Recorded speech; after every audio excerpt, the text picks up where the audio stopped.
true. That really thin wire that if you cut this wire and you peeled back the rubber, the piece of copper wire that's in them about the thickness of a hair. I've been seeing that in jump cables as well. If you open up a jumper cable, it's the thinnest piece of wire you've ever seen, and they insulate it to be thick. Right. But no, you cut it open, it's maybe 1/8 of an inch. Unbelievable. And anyway, yeah, it's going to be close to the record high today.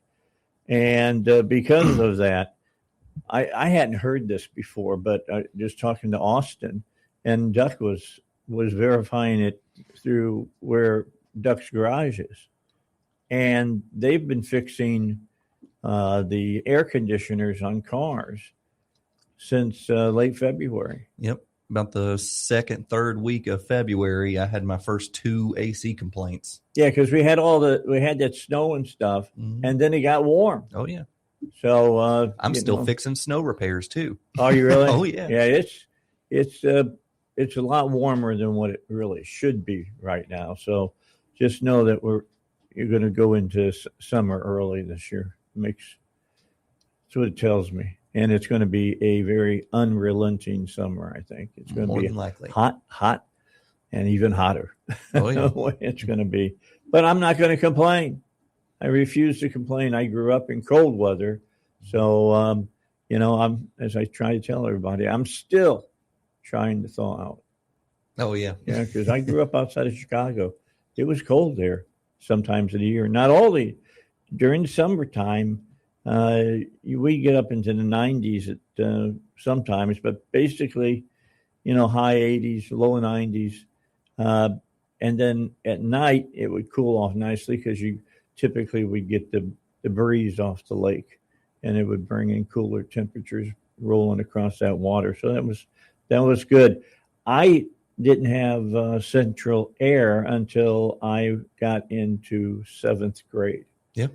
I experienced some of that. I lived for a few years in Denver, and we all had swamp coolers in the places I was staying in, and it would get out to 90 to 91 degrees out there during the peak summer.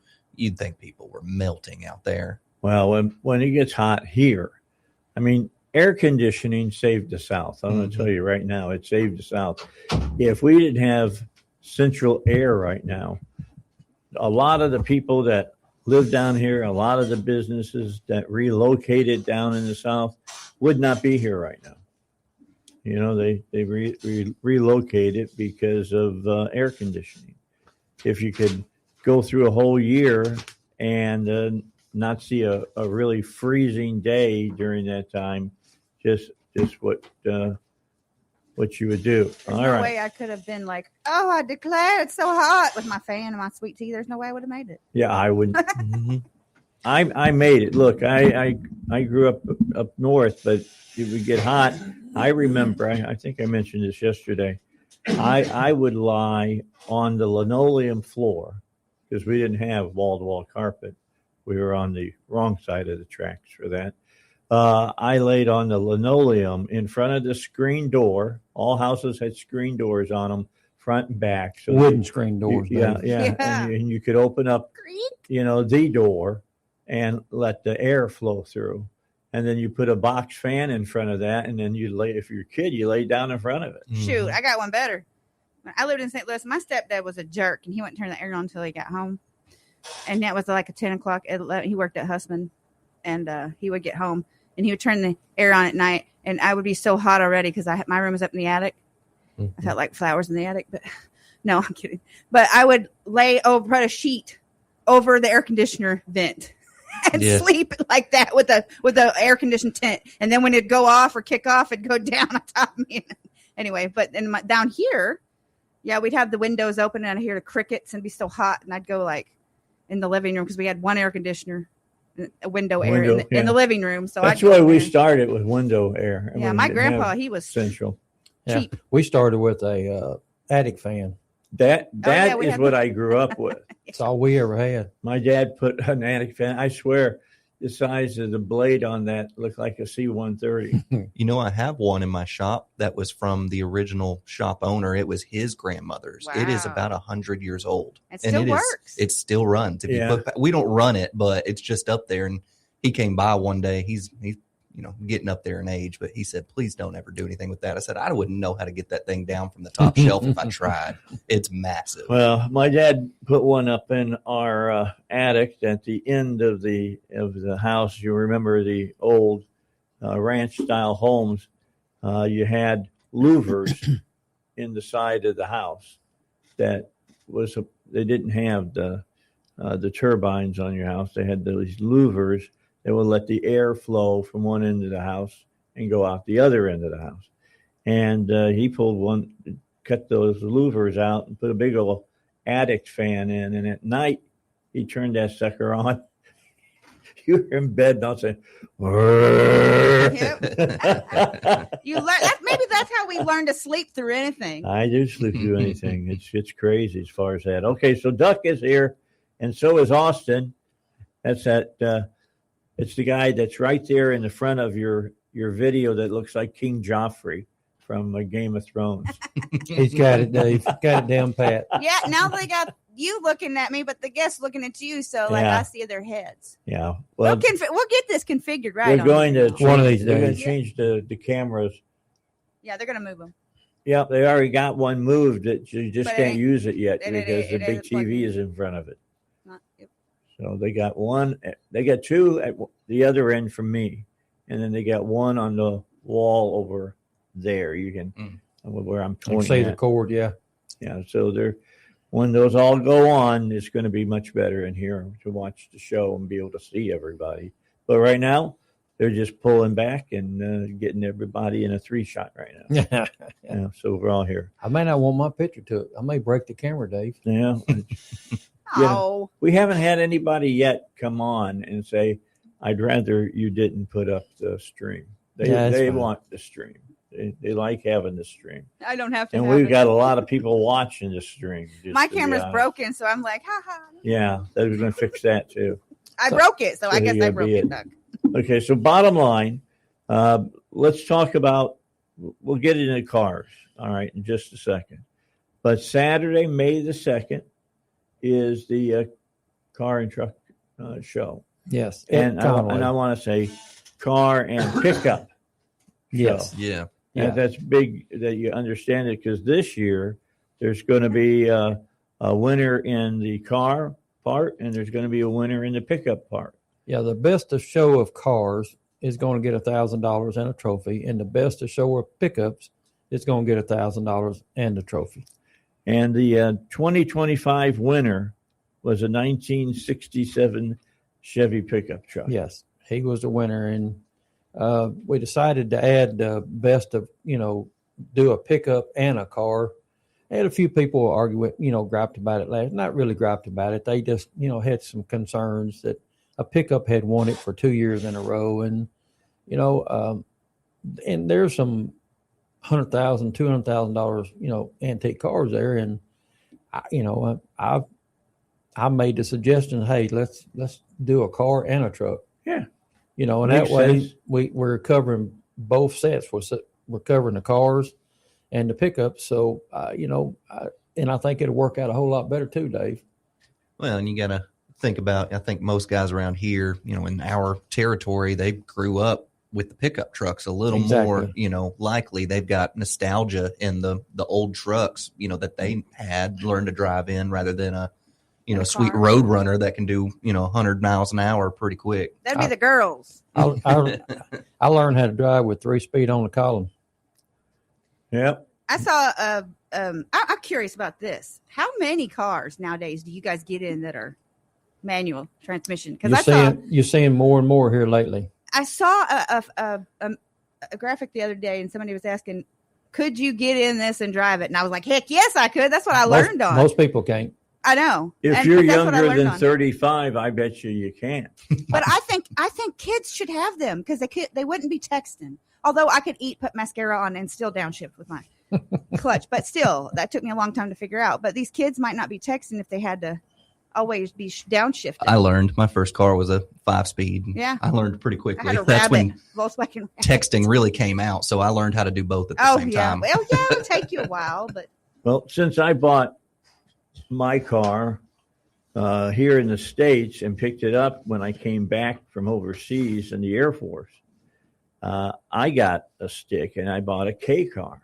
How's that one? K car. That'll take you back. Yeah. K car. Yeah. Yeah, that's when they saved the American auto industry. Yeah, them things was made in Japan. I don't know K car. It's Dodge product. Okay. Yeah.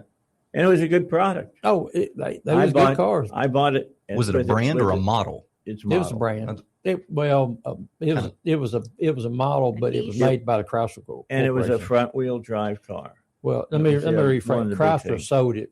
It Yeah. was made in Japan, but Chrysler sold it underneath their brand. So Okay. So the bottom line, I got it with a 4-speed in it because I wanted the better gas mileage. and some of them had 3-cylinder engines in them.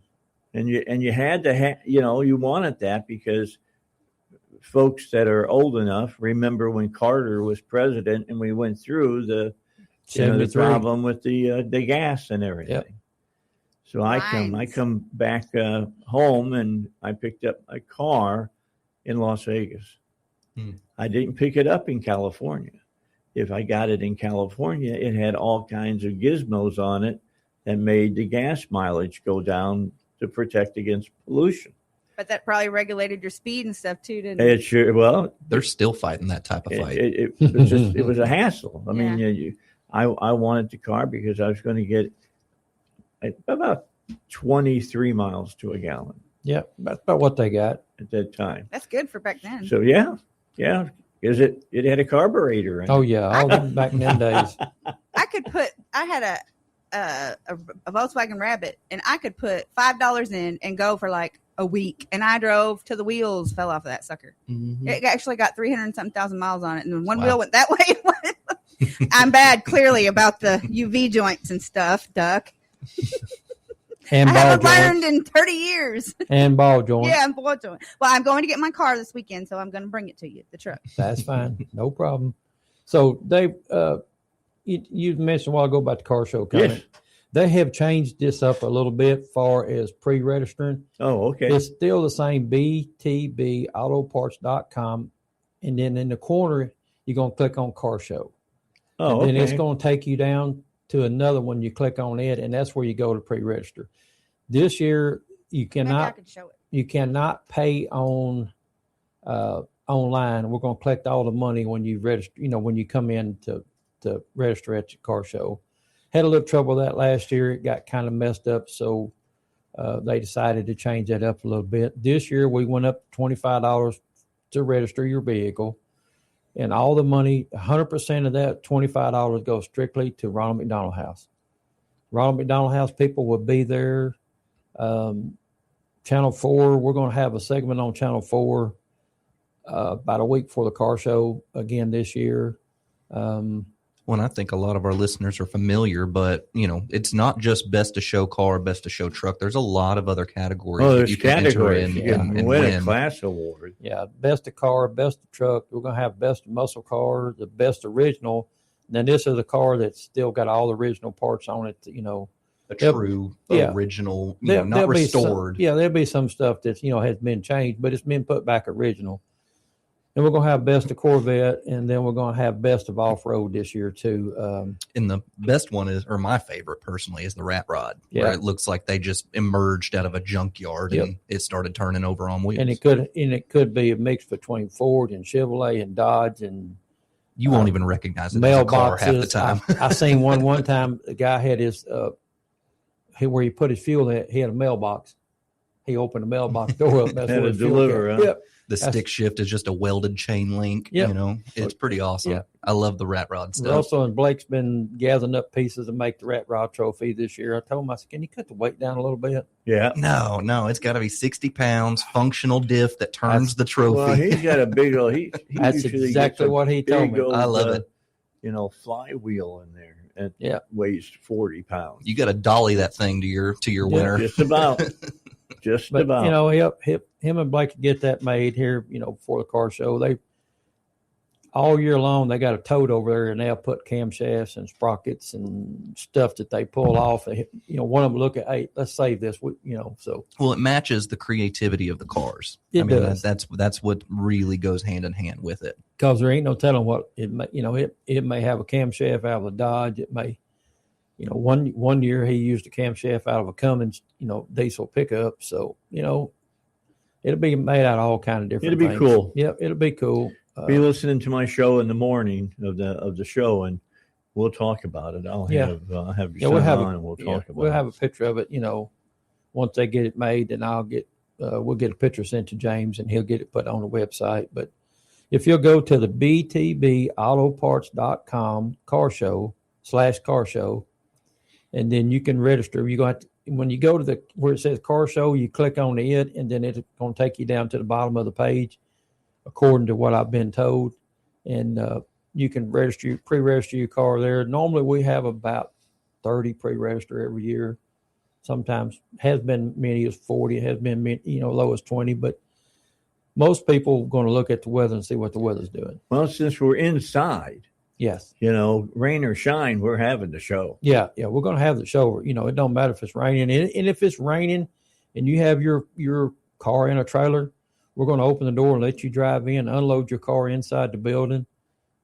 That way your car don't get wet, and you ain't got to be trying to get back there and get it. We can wipe back down, clean back up. So with the amount of people that come in and show up, and versus who all pre-registers, it always seems like as soon as we cut off the time on registration, there's still about 10 people who still want to try and get registered. So it's highly recommended to just go ahead and pre-register. Yes. Yeah, and if you're there and it's 10 o'clock and you're in line, we're going to put you in. I mean, now somebody's going to walk out that last car and say, okay, this is it, because we got to have a cutoff time, because we got to be able to judge, anywhere from 130 to 170 cars. We got to get enough time to judge them. It's a big show. Yeah. And people forget how big this show is. Me and Russell was looking at ducks yesterday, and he said, Dad, what about these? And I said, I'm fine with it. He found some that glows in the dark. When you're at the show and your kid got a hold of some kind of noisemaker whistle or something else, I can point you where it came from. No, you can't, because I've been banned from that. All right, let's take a break, and then we'll come back, and then we'll get ready for Bill O'Reilly here on the Dave Ellswick Show. We bring you the biggest news stories of the day, not to tell you what to think, but to allow you to have the most information so you can make up your mind. 101.1, The Answer, where Little Rock comes to talk.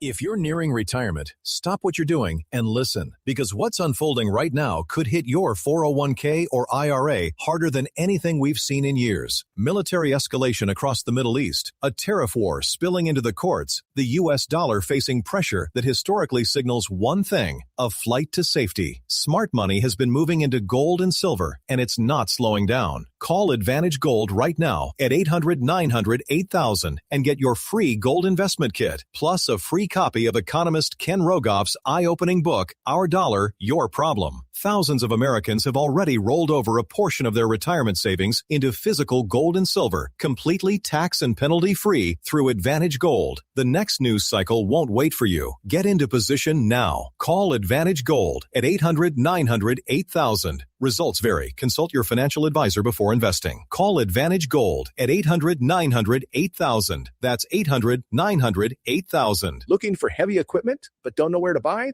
Purple Wave Auction has you covered. Always online and always no reserve. It's your destination for construction or ag equipment ready to work. We even sell semis, trailers, and fleet equipment for your operation. Best part? It's free to join. Head to purplewave.com. That's purplewave.com. Sign up for a free account and start bidding today. Purple Wave Auction, the easiest and most straightforward way to buy and sell equipment.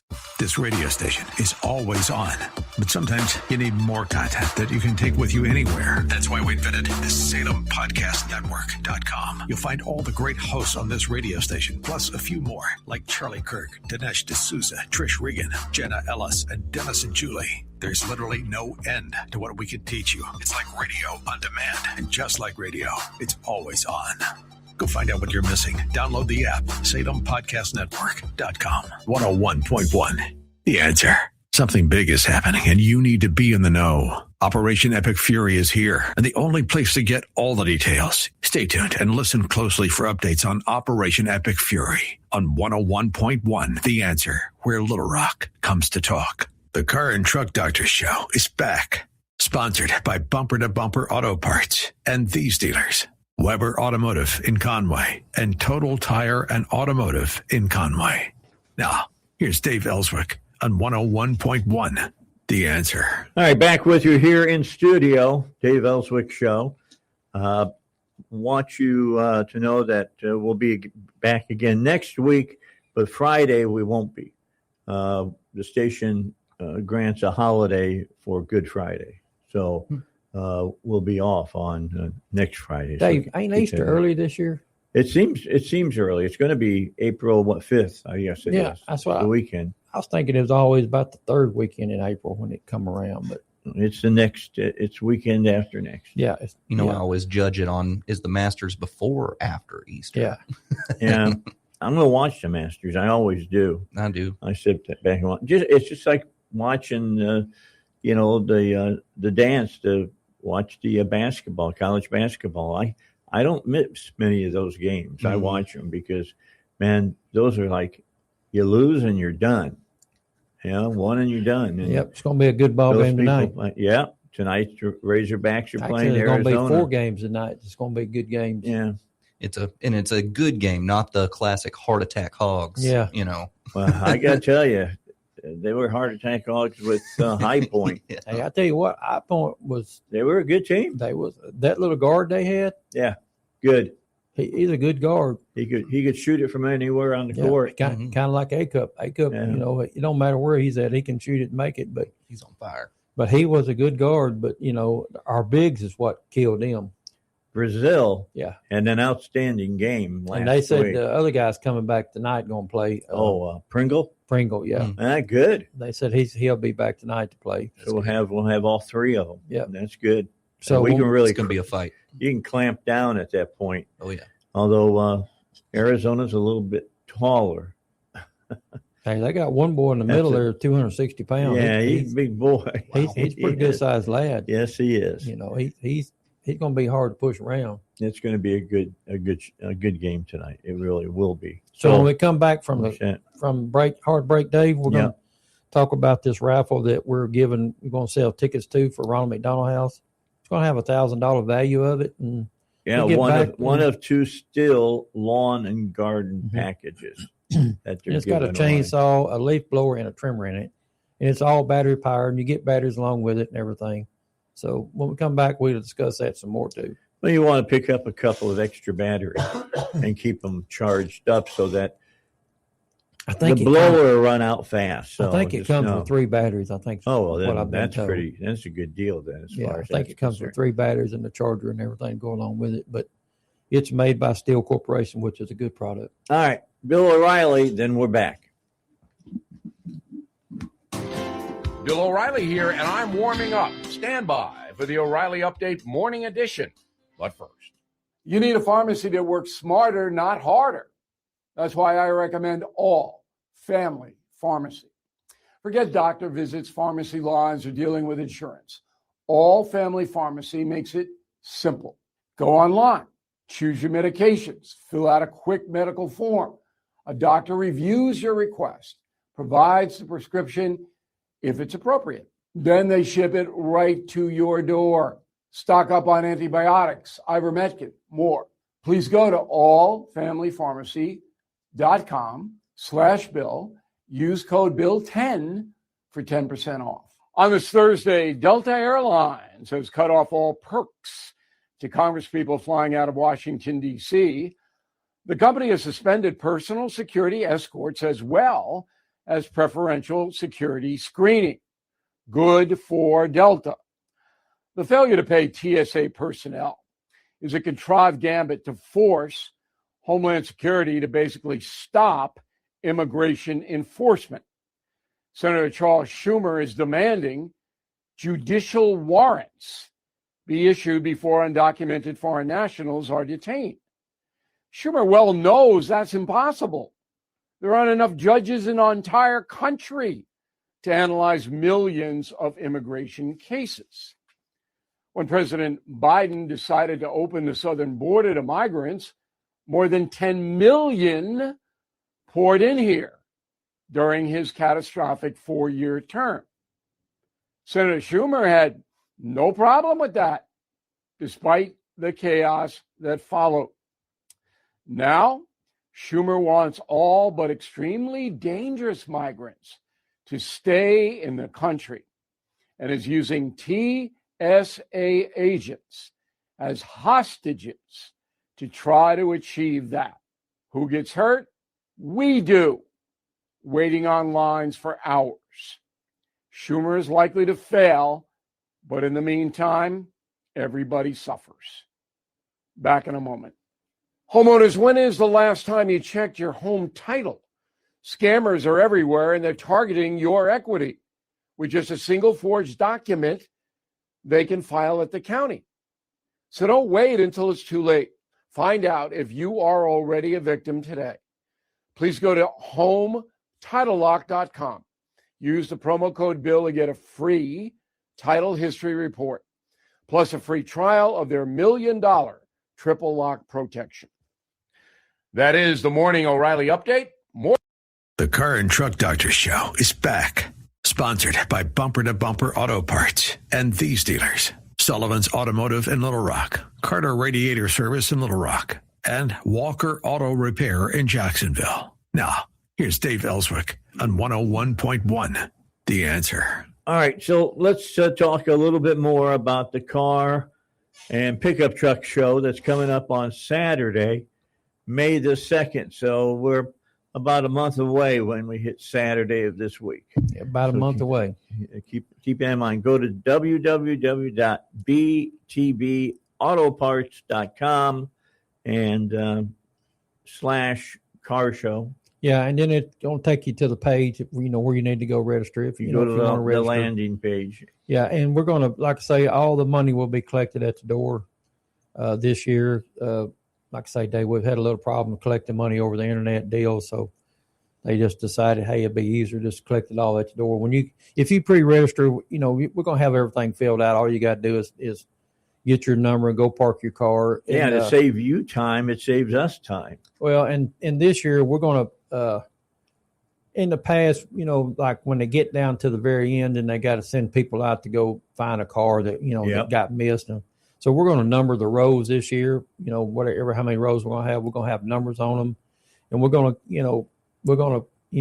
once everybody gets parked, and then once you get parked, and you're going to look up on the wall and see the number on the wall, and hey, I'm in spot number 9 in row 10. Row A. No, we're going to be 1 through, start off with numbers. But, okay, going to and numbers. It'll make it easier for our judges to find the car, and it'll make it easier for us to find you if we got questions we need to ask you about it. Instead of having to go out there and start looking, hey, we need card number 39 or card number 440 or whatever. So these judges don't just make one pass. They go back to the same car several times sometimes because it's not easy to judge these cars. It comes down at times to rust flakes. Paint chips.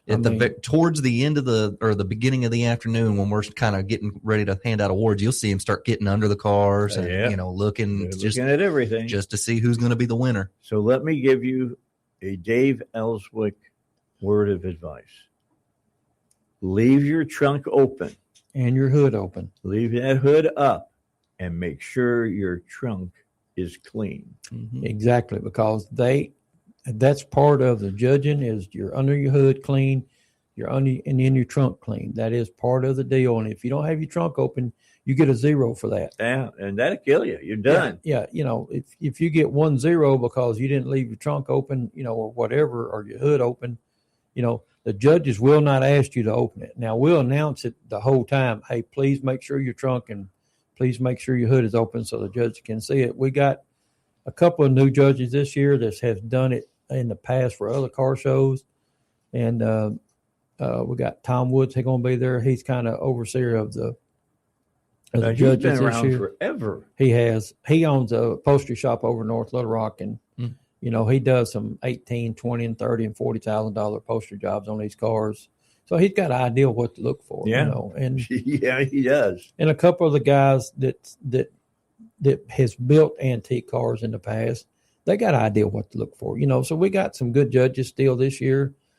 We've had good judges in the past. You know, it's hard to find a judge that will come out and do it.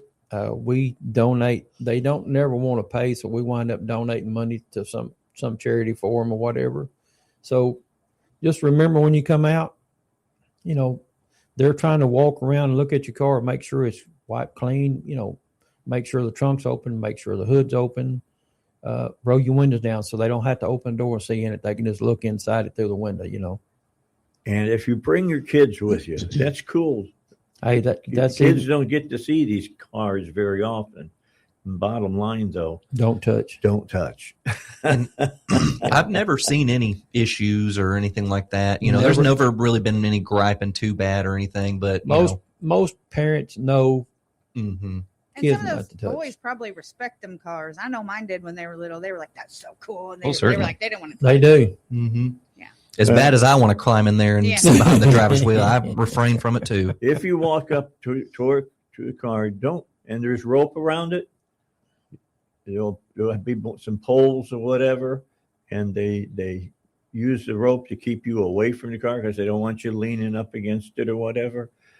Respect that. Yeah. I'm cautious about my lanyard tag. You know, I Yeah. put that Yeah. inside my shirt when I'm hanging over, looking inside and everything. Yeah. I just don't want to touch nothing. Nothing. You know? Yeah. No, there's a lot of These guys put more than just money into that. sweat and a lot of work go They're into these babies. cars and a Mhm. lot of money.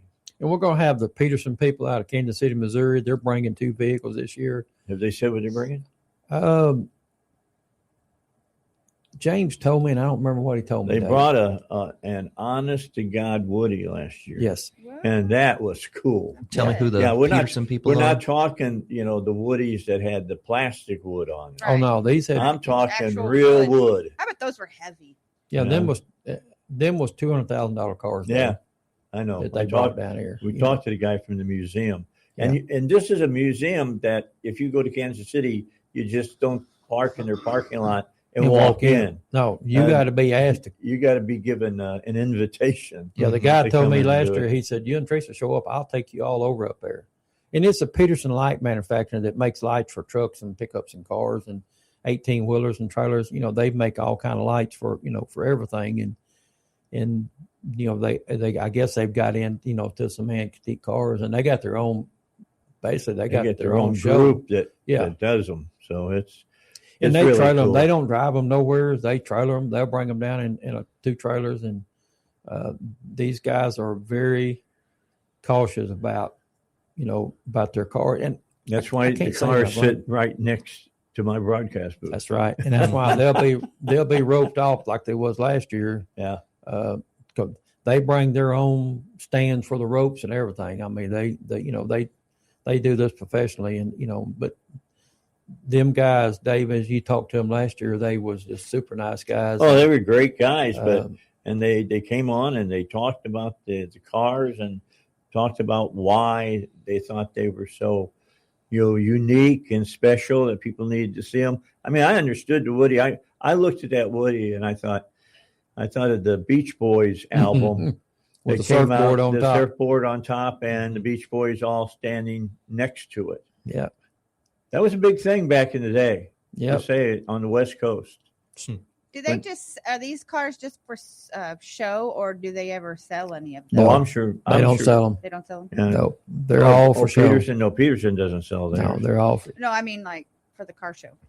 Yeah, You'll see a few that Some of them will be for sell. sale. You won't see many. No, used to, back in the day, you'd see a few for sale. I think we only had 3 last year hit for sale signs on them. yeah, and I think all of those people wear oxygen masks. Yeah.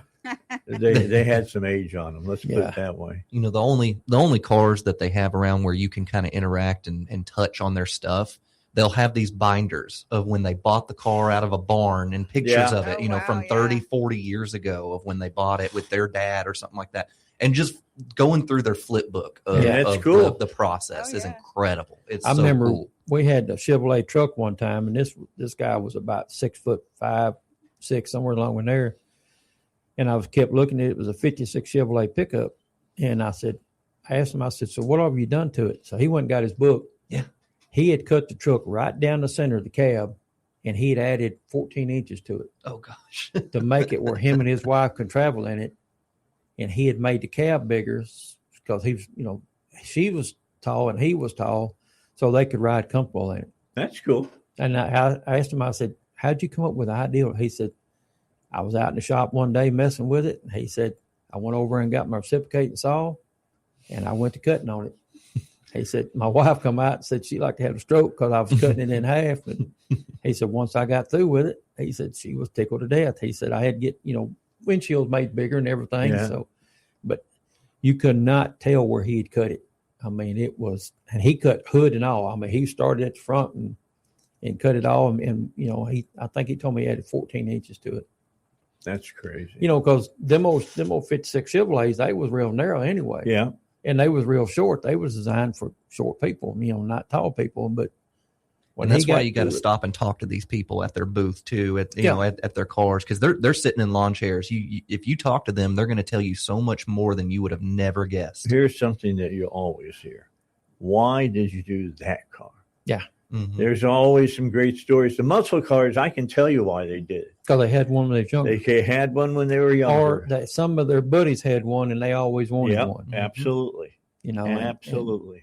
But we're going to sell raffle tickets for these garden package day, and they're $5 per ticket, and all the money that goes strictly to Ronald McDonald House.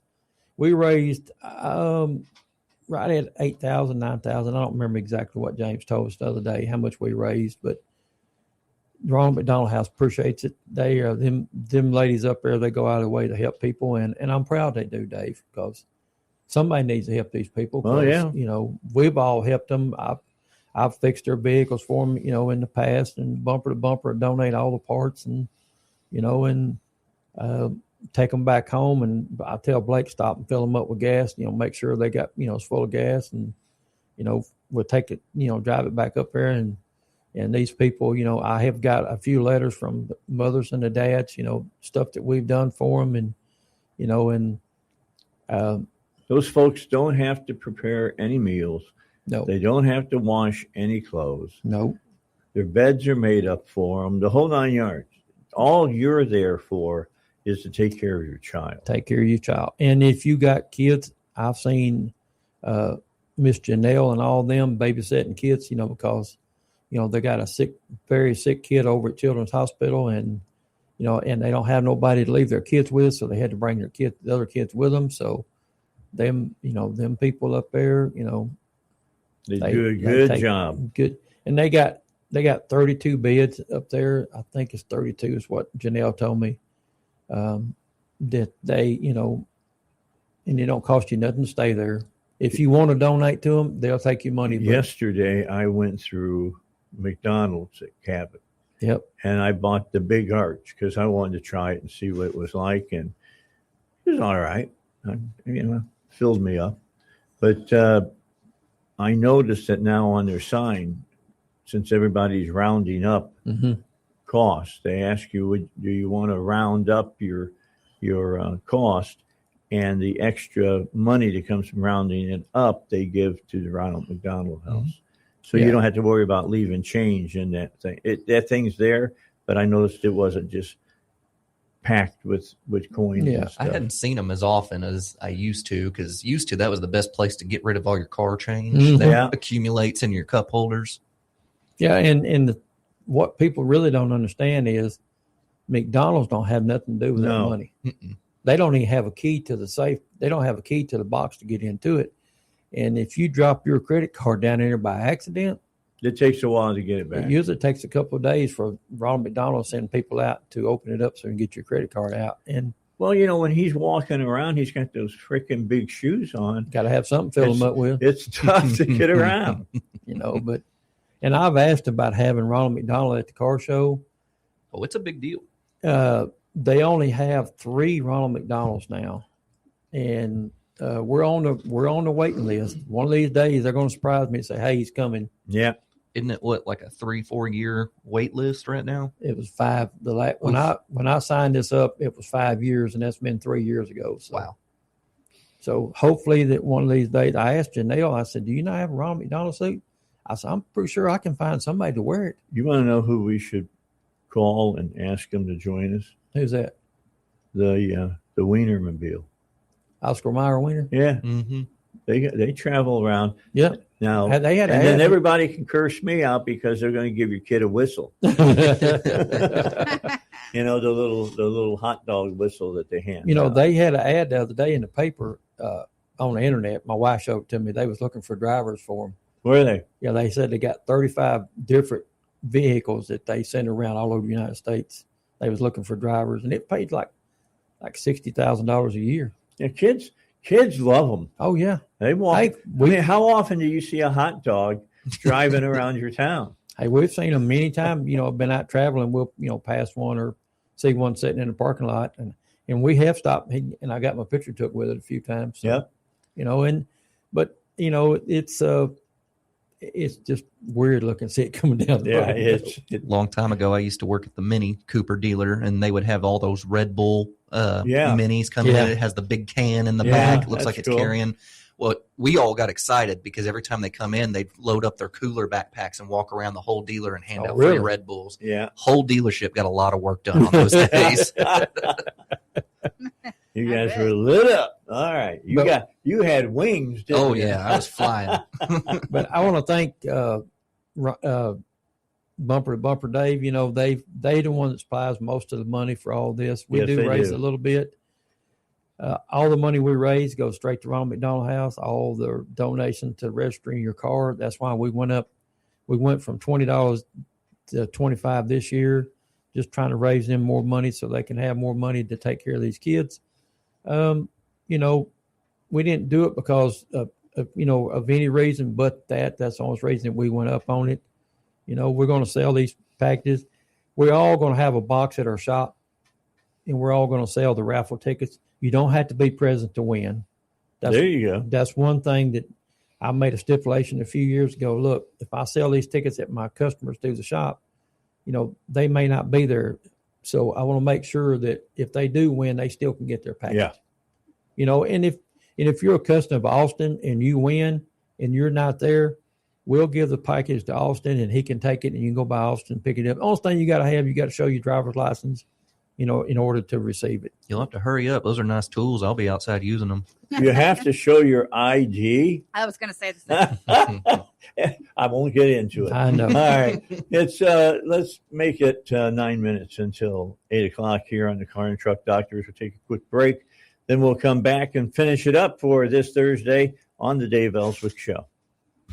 On Salem News Channel, principled voices are shaping today's conversation. Scott Jennings brings clarity to the toughest debates. Josh Hammer's blistering commentary puts politics and culture on trial. And Alex Marlowe's insight connects us to what matters most. Watch anytime on Samsung TV Plus, Pluto TV, or find us on your screen at snc.tv. 3 new shows, 1 powerful lineup. Salem News Channel, across America. When your car is making a strange noise, no matter what it is, you can't just pretend it's not happening. That's an interesting sound. It's like your mental health. If you're struggling and feeling overwhelmed, it's important to do something about it. It can be as simple as talking to someone in your community, or just taking a deep, calming breath when you need it. Nice. For mental health resources, check out loveyourmindtoday.org. At loveyourmindtoday.org, you'll find information that may help you get through a tough time. Things like tips for dealing with stress, how to navigate difficulties like financial worries, anger, substance use, and more. You can also find real stories of how people navigated their own mental health challenges. Because once you start to address the problem, you can go so much further. Visit loveyourmindtoday.org. That's loveyourmindtoday.org.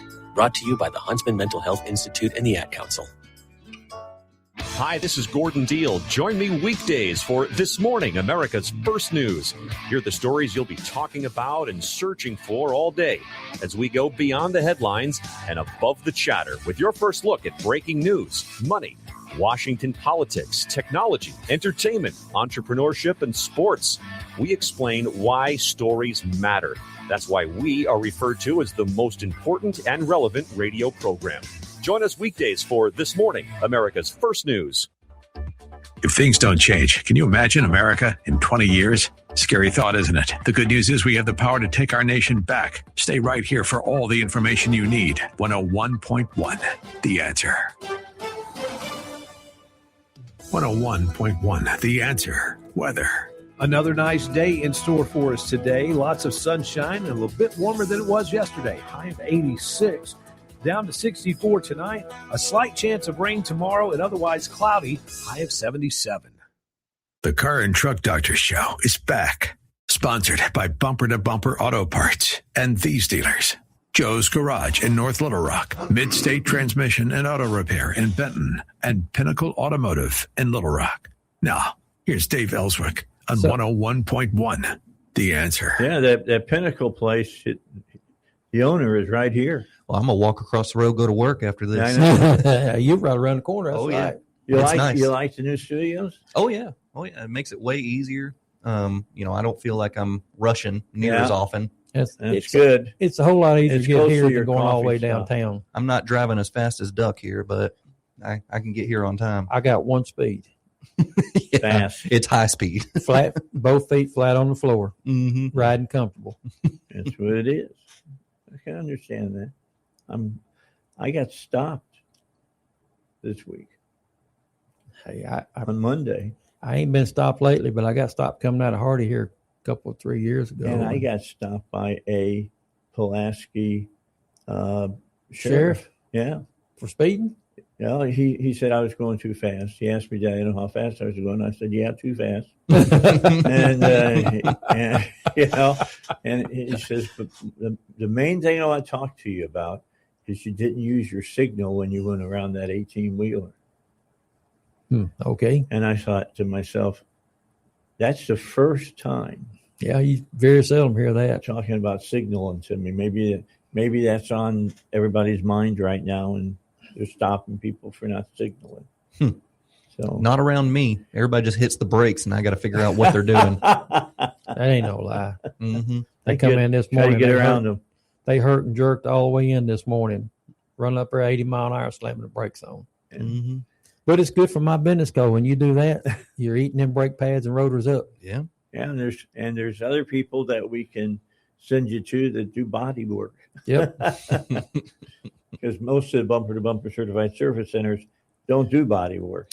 No. They just work on your engine. So they stay in their lane, so to speak. So, Dave, we're talking about the car show a little bit more. All of us shops are going to have a box in our building. We're going to sell these raffle tickets for the lawn packages. I don't ever sell mine. If you come in with me and you spend $1,000, I'm going to give you a couple of tickets. I don't ever take no money from it. I just donate back, to Ronald McDonald's through Duck's Garage. If you spend $2,000, I'm going to give you 2 or 3 tickets, maybe 4 tickets. It just, and I have had customers, Dave, come in and spend that, and I offer them tickets, and I don't want that. Yeah, give them somebody else. Yeah, that's a famous phrase. Give them somebody else. And I'm telling them, hey, look, it's a $1,000 lawn package. I know, I don't need it. Just give them somebody else. I pay somebody to do my lawn, and I do most time. Most especially if I got somebody in there and I know they're struggling. I'll tell Ashley, hey, write a cup. And most time they don't even know it. I know their phone number, by the invoice and stuff. So she'll write them out a ticket and put their phone number, put it in the box, and then, we'll take the boxes with us when we go to the car show. We'll quit the Thursday before the car show. We won't do no more tickets at the shop after that because we got to get everything gathered up and everything up to the car show. And it takes on Friday, it'll take us about 5 hours to get the floor laid out, get the tape put down, get all the tables set up. There's a lot of work. I mean, when we started off, it wasn't a big deal, but now it's so huge that it's a big deal to get ready.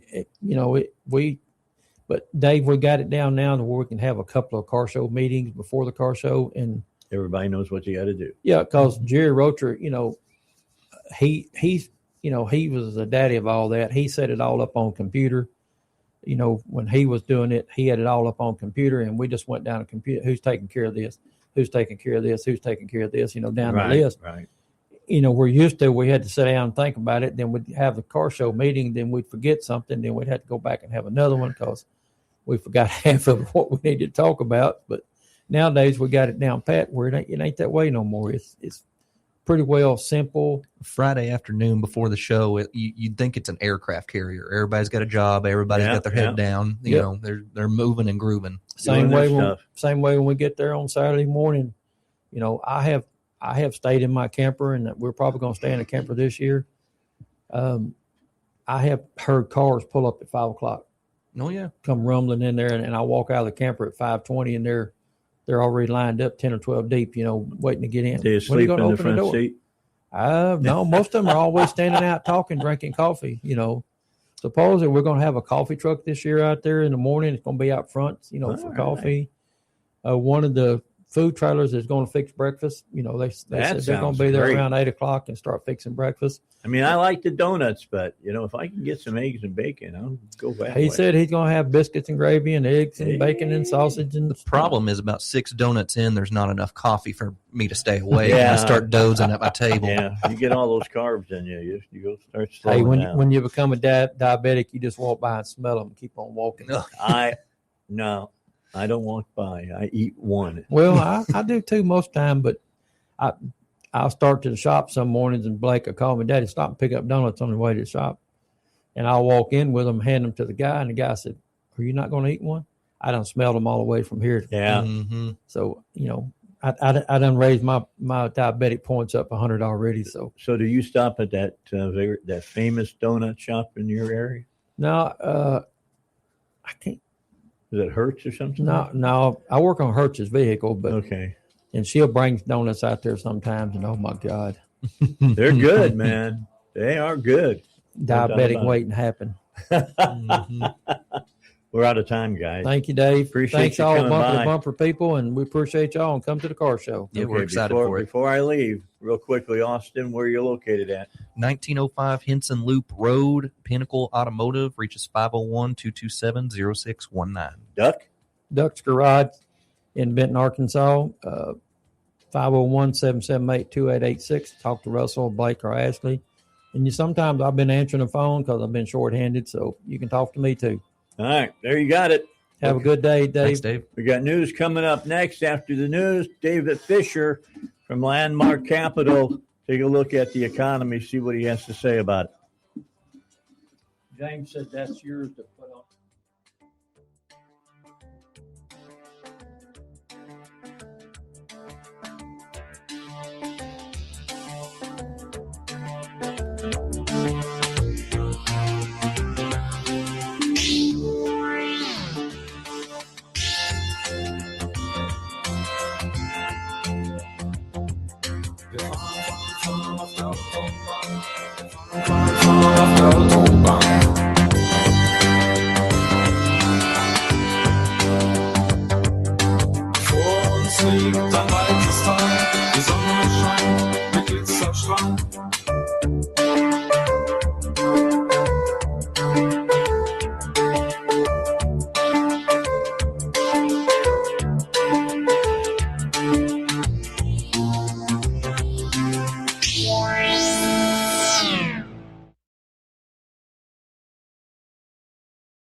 Find us at 1011fmtheanswer.com. Download our apps, stream us 24/7, or watch us at snc.tv. KDXE, Kamek Village, Little Rock.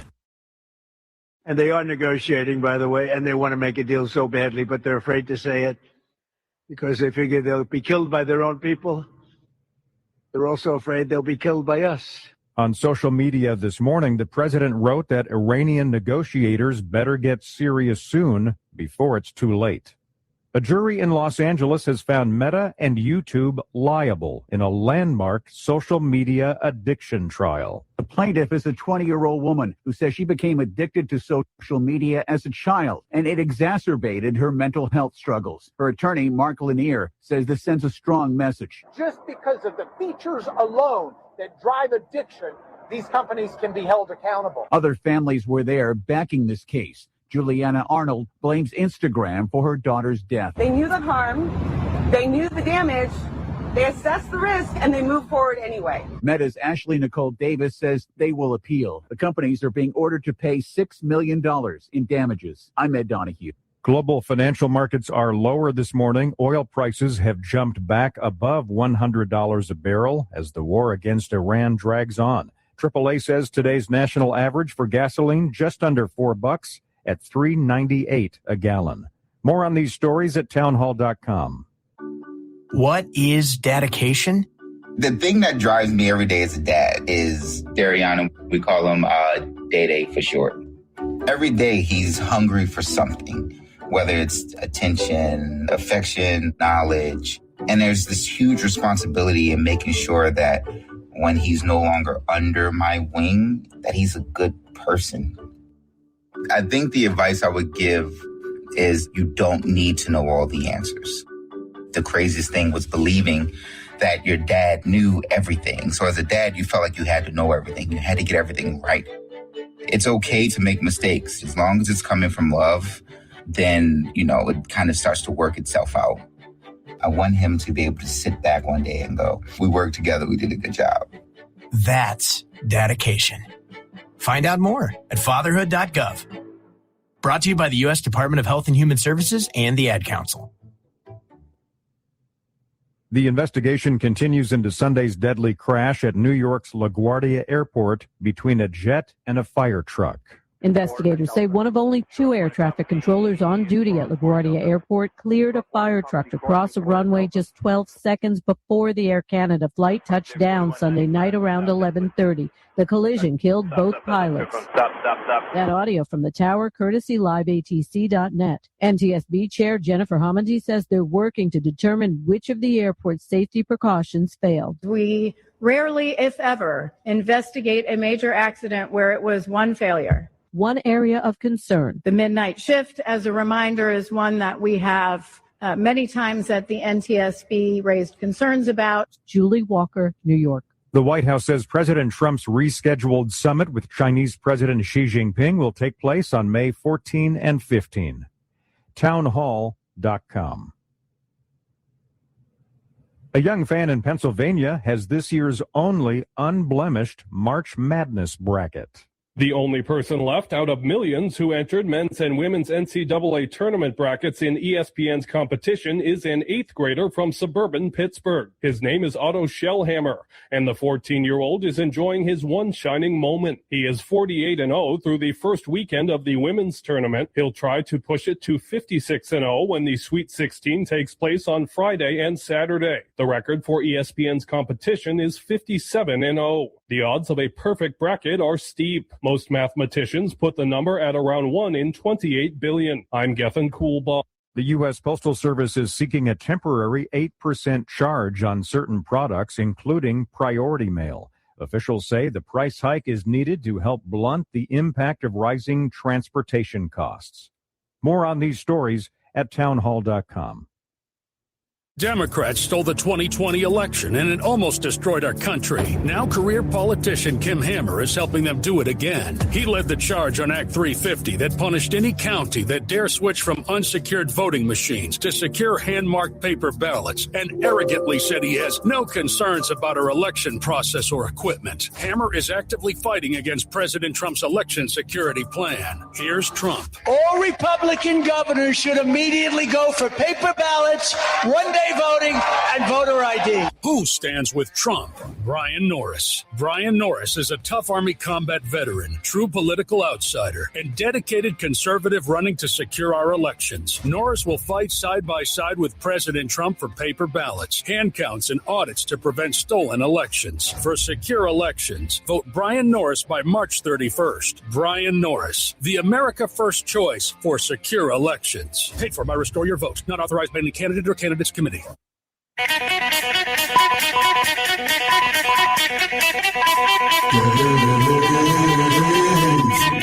Agency says the tours will start April 26th and run until January 17th, 2027. If postal regulatory commission legislators approve it.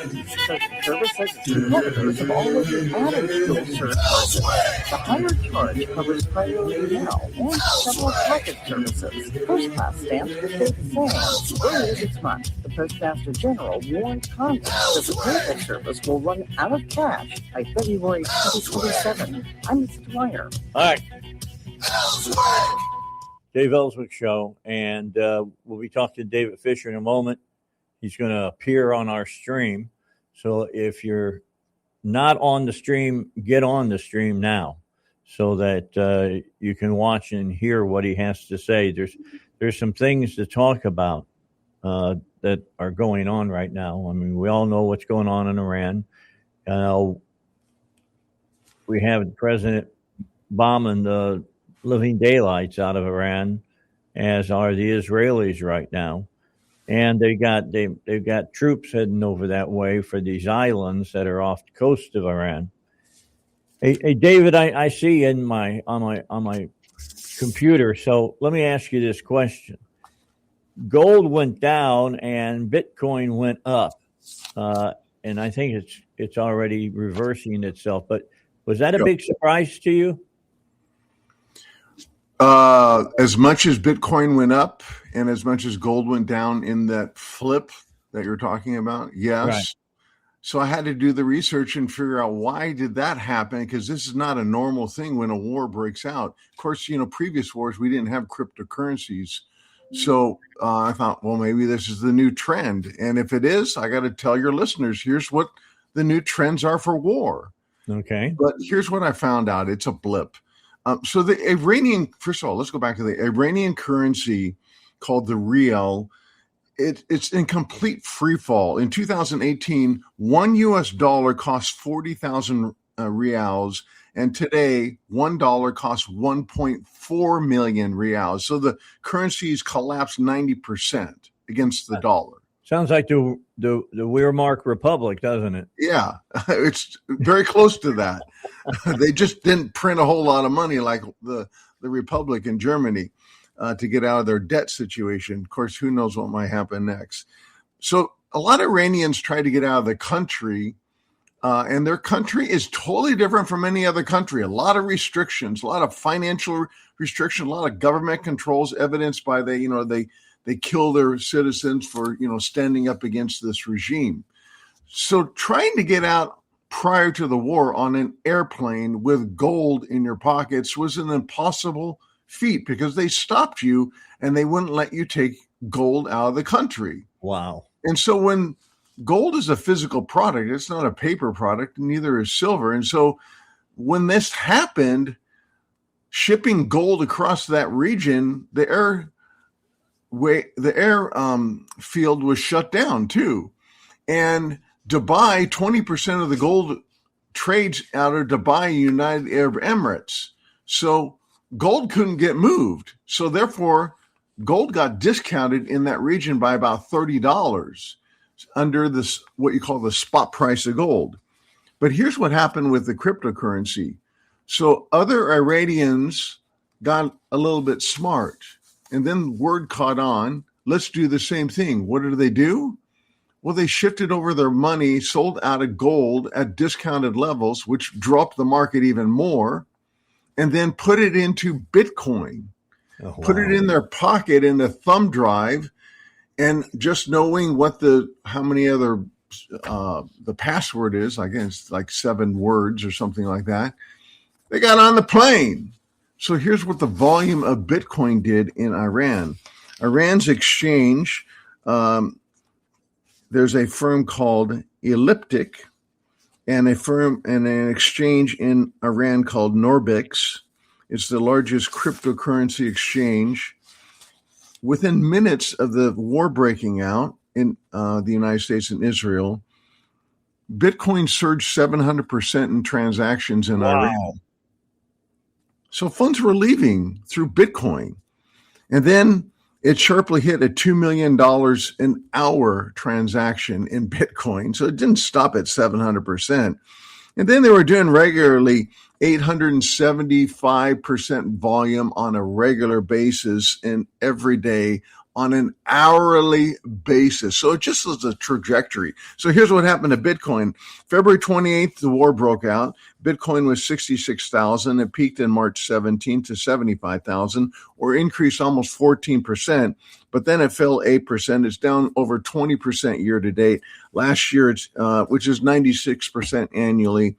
Last year, it lost 6.4%. So it was a blip. Okay. Crypto is not the place to put your money, to protect your money against the long-term problems of financial calamity and overspending.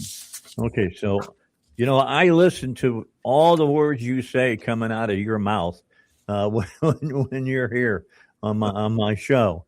And I was watching when the Strait of Hormuz was closing up, and I was looking at the countries that were having no problem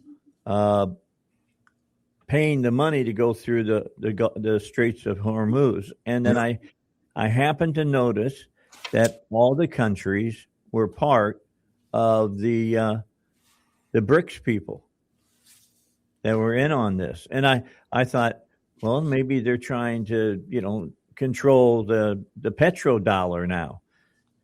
What happened there? So that's part of it. But I'm finding out it's much bigger than BRICS, unfortunately. This thing called dollar de-dollarization, which is, in essence, the world seeking alternative ways to buy things using their own currency, using a platform between two countries and not having the dollar in the middle. This all started when we seized Russian assets. And that freaked the world out in 2022 under Biden.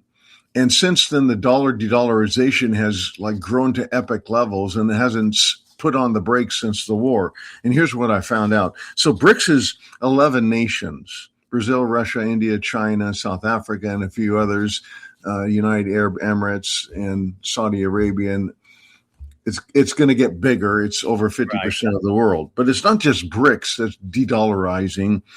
The ASEAN countries, which is 10 countries of the world, those countries, which are Cambodia, Indonesia, Malaysia, Philippines, Singapore, Sri Lanka, Armenia, Luxembourg, I can go on. And then it doesn't stop there. We have 25 African nations that are de-dollarizations. Wow. The African nations, in fact, in the African nations, they're actually prohibiting the usage of the dollar of transactions between their countries, is what I found out, Dave. And it doesn't stop there. There's another group that's called the Commonwealth of Independent States, 11 of them. And we're talking Armenia, Russia, Kazakhstan, Ukraine, and some of these, these entities that I'm listing, BRICS and ASEAN and so forth. There's cross-referencing some of the countries, so there's some duplicates in there. But the bottom line is simply this. The world is freaked out that are they going to be the next target being forced to use the dollar? And if we don't get in line, they get in line, Americans are going to come with their vengeance and do things to seize their money. So out of that fear and out of the dollar falling enormously last year, they have lots of incentives to not hold a depreciating asset, 9.5%, which is the biggest fall in the dollar in any year going back to 1971. Number two, their fear of them seizing their money. So why would they want to be in a dollar-denominated asset where they can seize it versus put their money something else like gold or their own currency? And the third thing is, just like I said before, Human nature says, I want to support my own country. I want to support my own currency. Mm-hmm. That's what you do when you have a country, just like the United States supports its own currency. And that human nature is not going to go away. So we have these other two things where, plus on top of that, the debt, where our United States debt, we can't manage it. It just gives all this incentive where dollar-dollarization has not shrunk since the war. It's impacted, and the war confirms more of this. So I think dollar-dollarization is here to stay, and it's only going to get much larger, which is a big problem for the United States. Okay, so that's not good news. I thought that when the Fed came out here, was it this week, they said that they were going to lower interest rates? Yeah, they came out, and Jerome Powell talked about that actually last Wednesday. Okay. We didn't have enough time to go in depth in it because we had other things. And so the Fed did not lower interest rates. They kept it the same. We had 3 lower rates last year. The rates are at 3.5% to 3.75%. But they're discussing the problem that they are having. Right before the Fed came out, we had this producer price index report, which is a wholesale report, and it was highly inflationary. It was supposed to come in at 0.3%. It came rearing hot at 0.7%, which is, the Fed said, we have a big problem. They can't control inflation, and inflation is now not transitory. It's embedded. I mean, some of the reports, like the dry vegetables, were up 48% last year. From last year to this year, they're up 48% dry vegetables. Now, that's not like a big thing, but oil is up 2.4%, and some of it's related to the war. But the fear is that how long will this last? And that's why this is not under control. So now we're talking about the possibility of a recession. So here's what's going on. We'll talk about recession next week, but let's talk about the odds of rate hike versus rate reduction. So right now, the odds have shifted quite a bit since just the last week, and certainly since the beginning of the year. There is now only a 1 to possibly 2% rate cut coming the next meeting, which is going to be in April. There's only a 68% chance of a rate cut only. That's a large number. A 68% chance of a rate cut in December. So we might only have one. Now, here's the flip side of that, rate hikes. Now they're talking about a rate hike. There's odds of this. 12 to 26% of a rate hike percentage chance sometime in 2026. A few weeks ago, it was 0. Yeah, I'm wondering what has changed. Is it the war in Iran that's changed all this? Well, there's 3 big drivers that are happening. The war is one of them, with the risk of oil going up, which is inflationary. That's probably one of the hugest factor. Inflation is not cooling prior to the war. The whole thought we all were thinking that rates would go down, inflation would go down, but the Fed has not been able to get to the 3% target.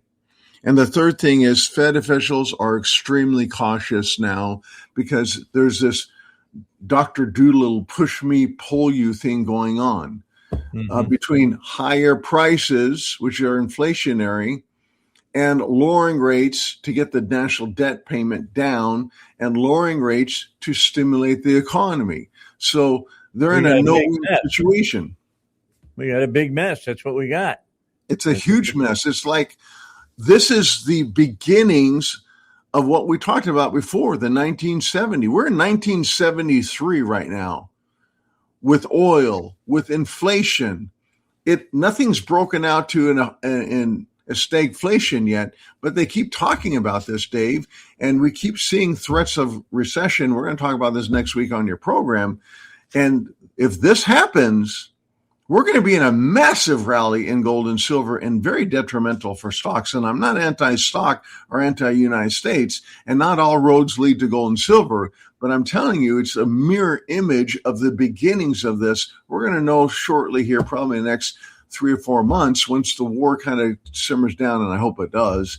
But if it doesn't, we're going to be in a stagflationary environment, a 1970s all over again. Wow. Unbelievable. I mean, this is unbelievable. You the canaries are singing in the mine. You know what I'm saying? Well, that's what the data is showing. That's what we're reporting on your station to your listeners, so that, investing is just simply this: assessing what's going on in the current economic environment and where things might change and move to, so that people can make certain changes in their portfolio to adjust to either protect their money or grow their money more effectively. And change is in the wind. And this year, 2026, is an extremely uncertain, volatile environment. But it's all going to change here again, I believe. And that's what the reports that I'm reading from the people that I respect and who have been spot on and saying things in the past, in the last 3-4 years. And those are the ones that I'm listening to. I'm not listening to the cheerleaders on Wall Street saying everything's going to go up like crazy, because quite frankly, year to date, all 3 indexes are down. They're in the red. And we're talking about 3.4% for the NASDAQ, or for the S&P and the Dow, and over 5% for the NASDAQ. We're talking 20% amortization over the year if this thing continues for the NASDAQ, and 16% for the S&P and the Dow, versus gold is up about 3% year to date. So that's about 18%. So, this is a time where things are just messy in the market. We're going to get out of this environment. No environment like this lasts forever. But I can tell you, and we're going to talk more about this next week on your program, what happens when we get towards the end of a financial mess. What happens to gold and silver? What happens to stocks? Because I think we're coming, hopefully, and maybe this is a knock on wood moment, for all of us, that we might have some sort of closure in this war, because they're finally talking. They're not agreeing, but they're talking. And that's a big step in the right direction. If they agree on something, but the problem is they're miles apart on these non-negotiable things like the Strait of Hormuz and repatriation, or paying for the war efforts, us paying for all that, and having nuclear enrichment uranium. Those are 3 things that we just won't negotiate on, and they won't either. So we're miles apart, but this could turn into a mess, or we could be just one step away from a closure on all this and an opening up fully the Strait of Hormuz, and things can get back to normal. Once they get back to normal, dollar de-dollarization, debt increasing massively, dollar falling, gold and silver rising. That's the key. All right. I appreciate you joining us today, David. Thank you for having me, Dave. David is with Landmark Capital. I'll give you that phone number. I'll talk about the white papers when we come back. We got to get into a break here on the Dave Ellswick Show. Real battle going on, not only for our future, but that of our children and grandchildren. How do we ensure they have it better than we do? One way is to keep listening to us. We're your information source in the battle. 101.1, The Answer.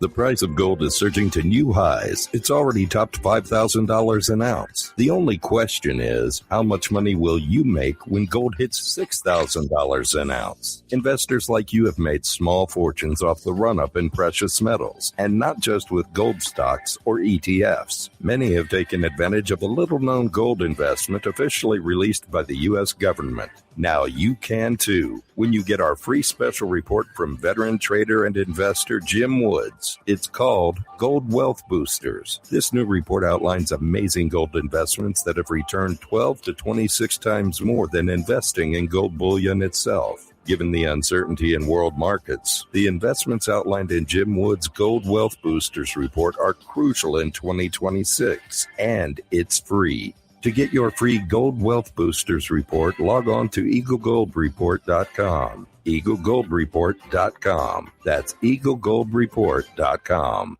Something big is happening, and you need to be in the know. Operation Epic Fury is here, and the only place to get all the details. Stay tuned and listen closely for updates on Operation Epic Fury on 101.1 The Answer, where Little Rock comes to talk. Now, back to the Dave Ellswick Show.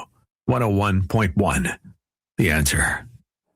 All right, back with you here on the Dave Ellswick Show. Told you about a couple of white papers that David Company offers to you, Landmark Gold.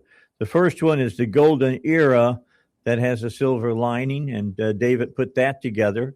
And as well, BRICS. I brought that up immediately today with David because I noticed a lot of the countries that were, the Iranians were saying we're going to start charging $2 million a ship for people to go through the Straits of Hormuz. The people who were talking to the mullahs or whoever is in control right now, I don't even know who's in control in Iran. They're talking to them about, how much you're wanting to charge boats coming through, and they're all BRICS people. So this is going to have a financial impact on BRICS, and they've got a white paper for you to read called The New Financial System That Could Dethrone the U.S. Dollar as the Global Reserve Currency. Now, you can get both of them absolutely free. All you got to do is call the folks at Landmark Gold at 844-604-2575, and you can ask for those reports.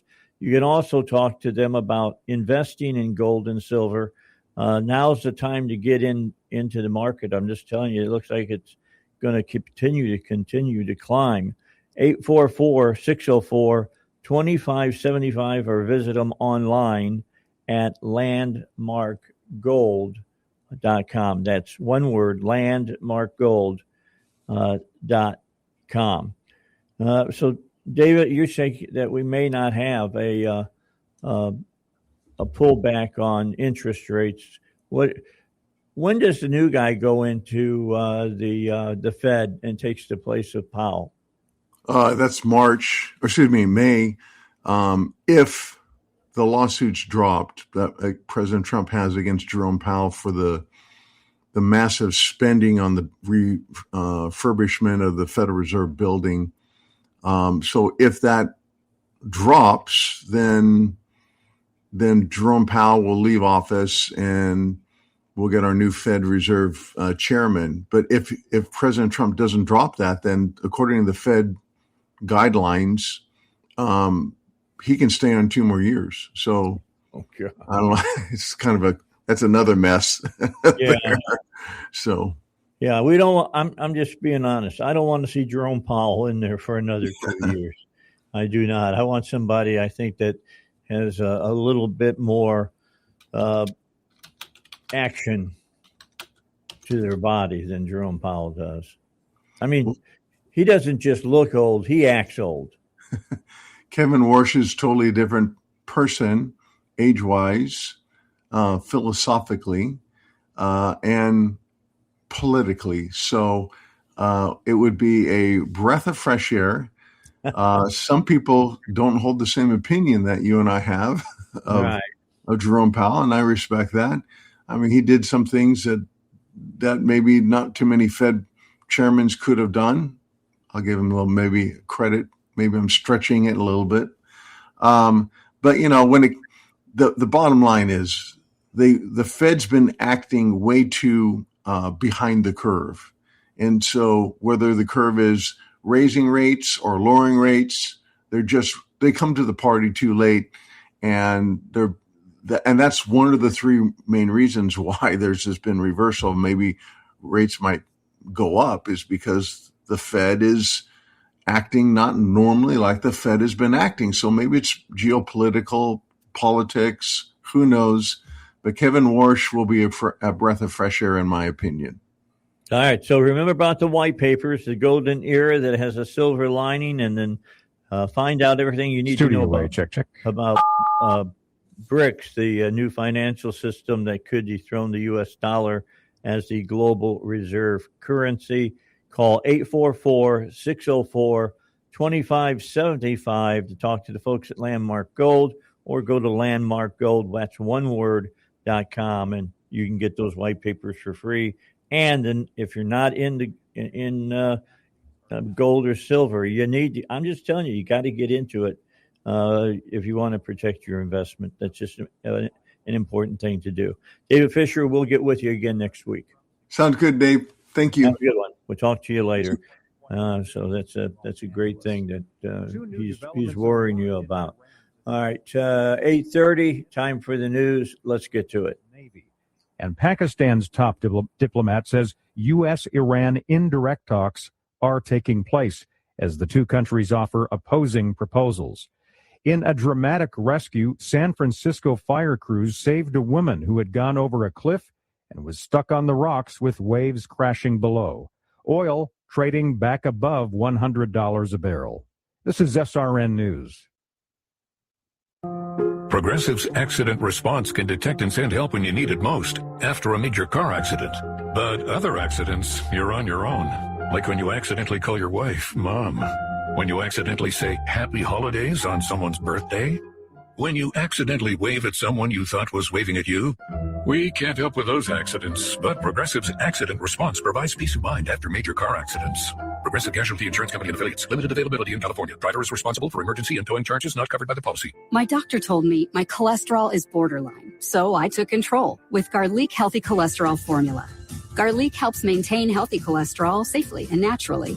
It's odor and taste-free, and Garlic is a world leader in garlic potency. I'm taking charge of my cholesterol with Garlic Healthy Cholesterol Formula. Cholesterol's natural enemy. These statements have not been evaluated by the FDA. This product is not intended to diagnose, treat, cure, or prevent any disease. The term natural references only the garlic in the product. Use as directed. Your beloved dog and a stranger are both drowning. You can only save one. Who do you save?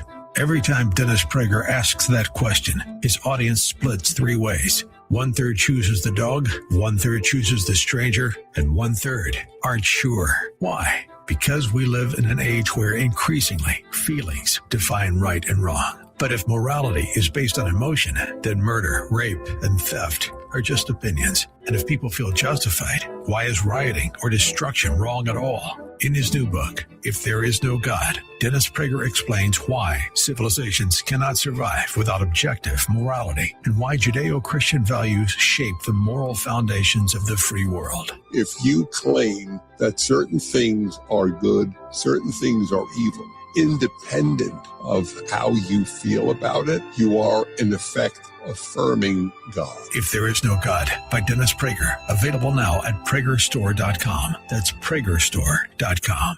She's unafraid and unapologetic. She's Laura Trump, and she's shaking things up on the Right View podcast. We're the side with the mean stuff? Are you guys kidding? You call us Nazis. You call us fascists. You call Donald Trump Hitler from the left. Really? We're the side that's the problem. You're out assaulting ICE agents every chance you possibly get. Subscribe to the Right View podcast with Laura Trump on Apple, Spotify, YouTube, Rumble, or at SalemPodcastNetwork.com. The more you listen to your kids, the closer you'll be. So we asked kids, what do you want your parents to hear? I feel sometimes that I'm not listened to. I would just want you to listen to me more often and evaluate situations with me and lead me towards success. We're not adults, so just be there and listen. I just want someone to yap to. And I just feel like I'll be fine if someone just hears me talk and talk and talk and talk and talk and talk and talk.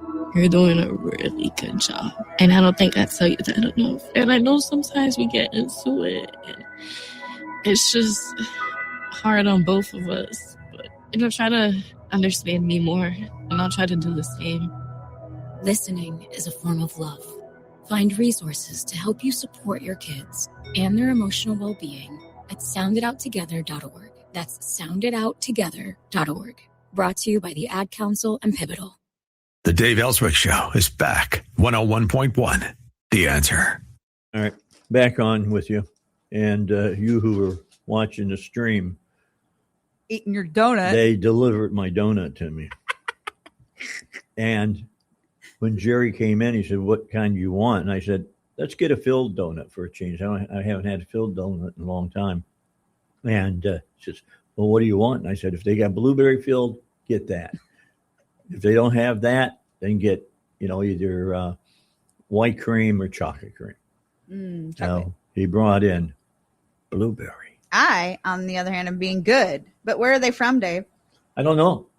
I have to get Jerry in here to tell me where he went and bought them. What was that? You told me to go. I don't care. Yeah, when it comes to donuts, I'm not looking at that. Yeah, so I much. said, where are those from? He's like, I don't know. I don't know. Don't care. It's a donut. What can I? It's hard to screw up a donut. The only way you can screw up a donut is if you tell people you got a filled donut and you bite into it and you got like a pinprick of filling in the middle of it Cheesy. somewhere. Yeah, and there's nothing there. If it's got and this has got a decent amount, I'm going to show it to everybody. Might as well show it. The one, see, y'all were wishing you could watch that stream. Oh my goodness, that looks good. I'm being good though. I'm being good. No donut. There you go. Look at that. Stop it. That's full of blueberries. Go into the camera. Out. I love it. No. I love it.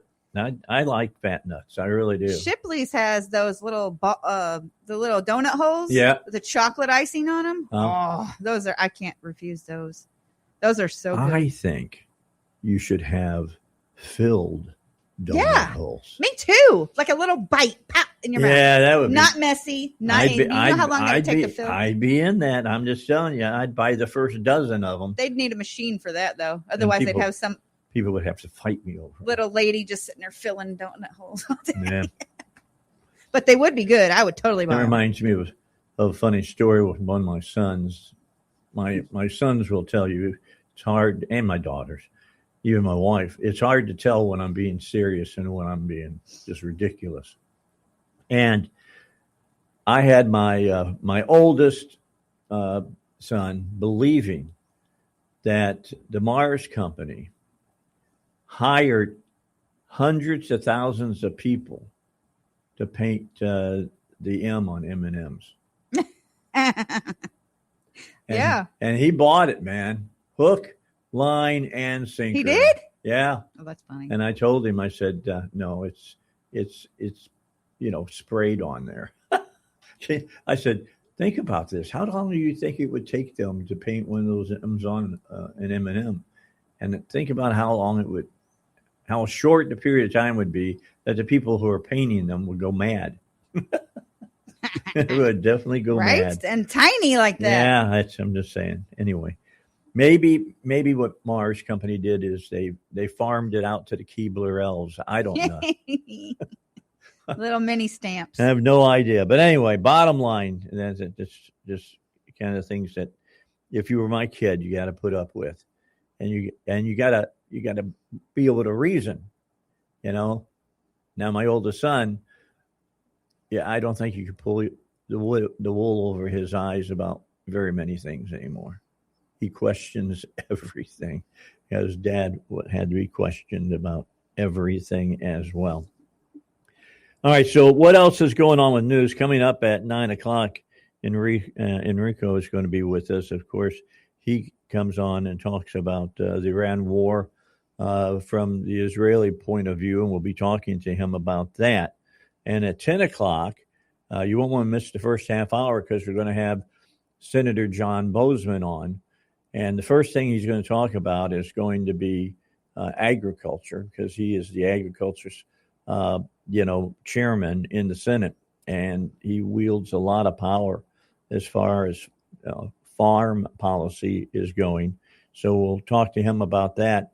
Plus, we'll talk to him about Iran and other things. I mean, Iran, I think we're going to all know kind of where we're at tomorrow, because we're running out on the timeline with the president.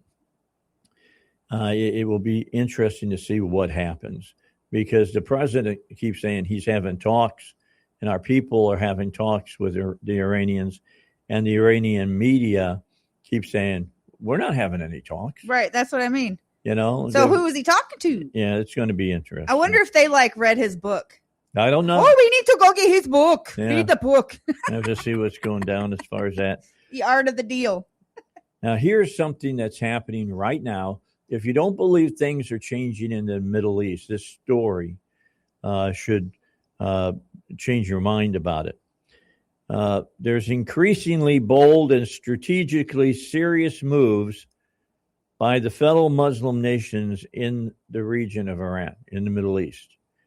Greg Webner of Fox News reports the state of Qatar, the state of Kuwait, the United Arab Emirates, the Kingdom of Bahrain, the Kingdom of Saudi Arabia, and the Hashemite Kingdom of Jordan have renewed their condemnation in the strongest terms of the blatant Iranian attacks, which constitute a flagrant violation of their sovereignty, territorial integrity, international law, international humanitarian law, and the Charter of the UN, whether carried out directly or through their proxies and armed factions they support in the region.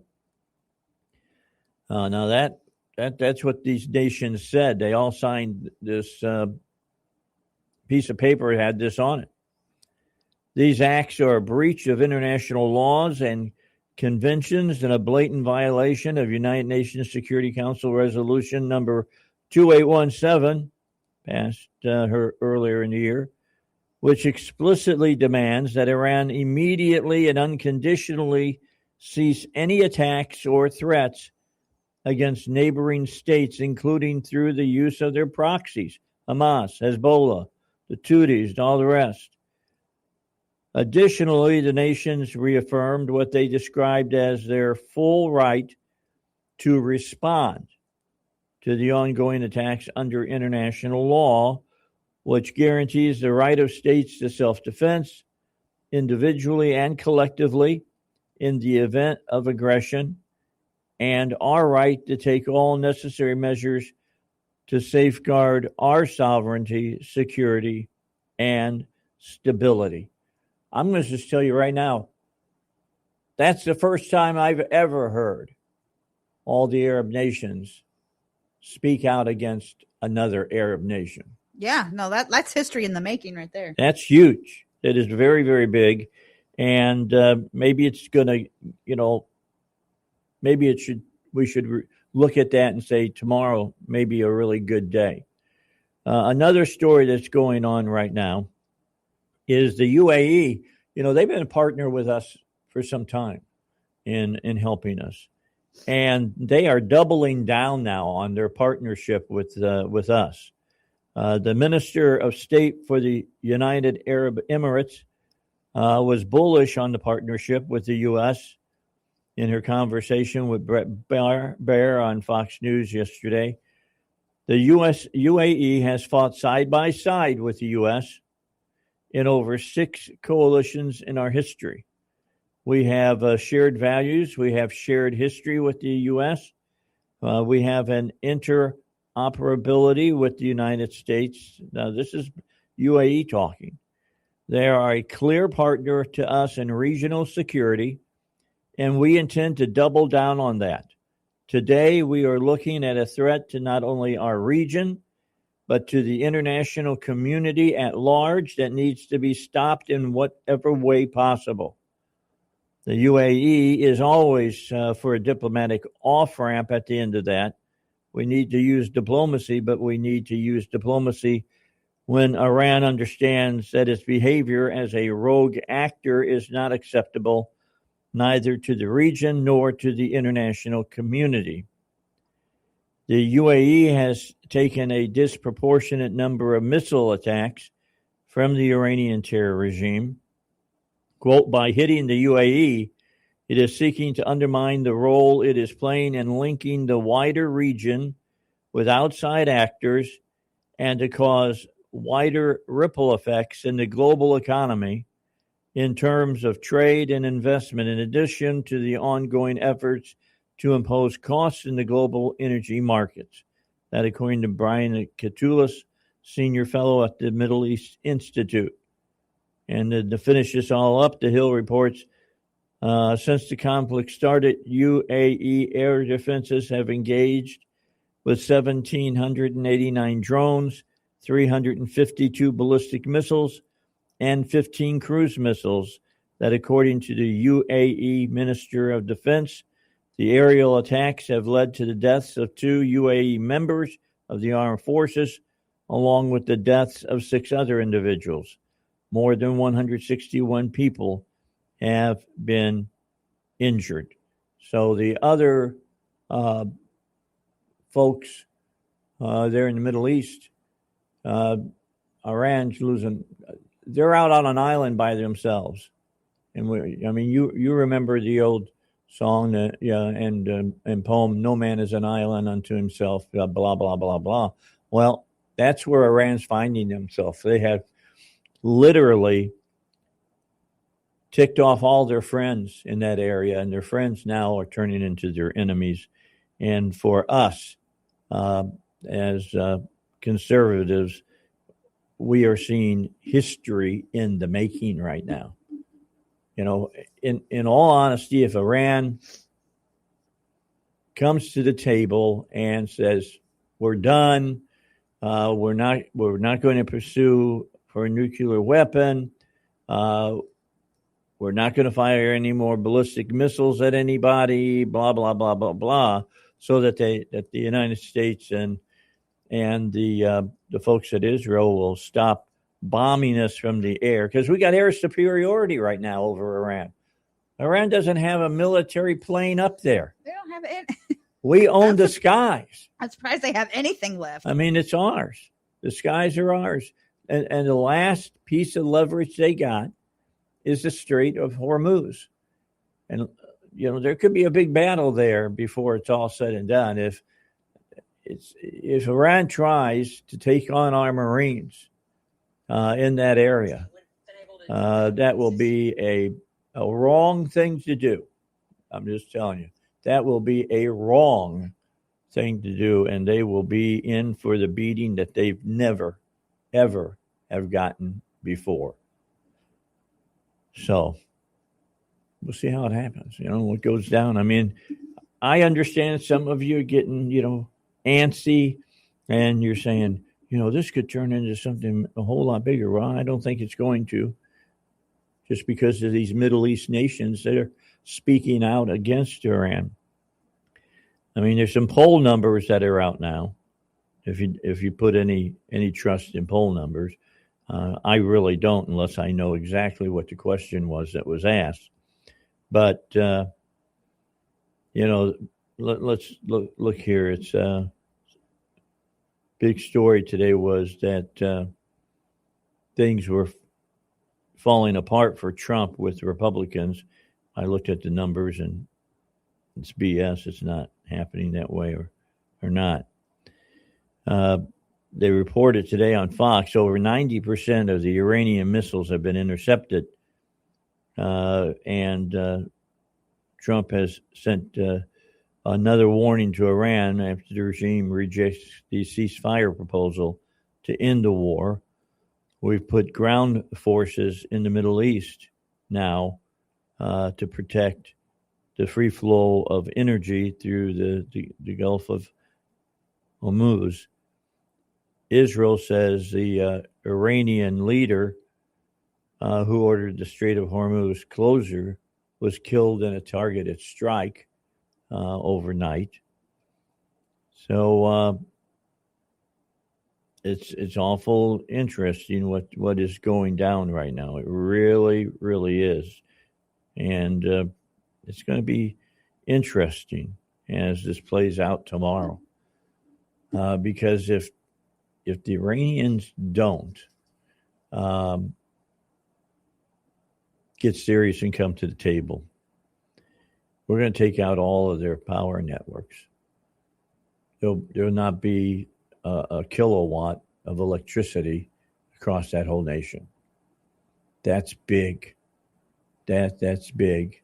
And if you're part of the regime over there right now, you're thinking to yourself, what other cards do I have to play here in this game of 5-card stud or whatever? And you want the honest answer? You don't have any cards to play with. You don't.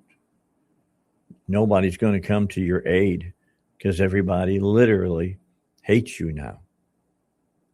That's when you make a mistake. I mean, Hitler made this same mistake, all right? He was kicking butt and chewing gum. as he was taking over Europe. But he wasn't happy with that. What did he do? He opened up another front. He went to the west and went after Russia. Big mistake. Huge mistake for Germany. And that whole push in Russia ended at Stalingrad. And then at that point, everything unraveled for the Third Reich. So it's going to be interesting. I'm looking to see if I can find that story on the on how people are feeling about the war in Iran. Don't have anything yet. That's the way it is. All right. So anyway, if I find that story, I'll bring it to you. We got to get a break in though.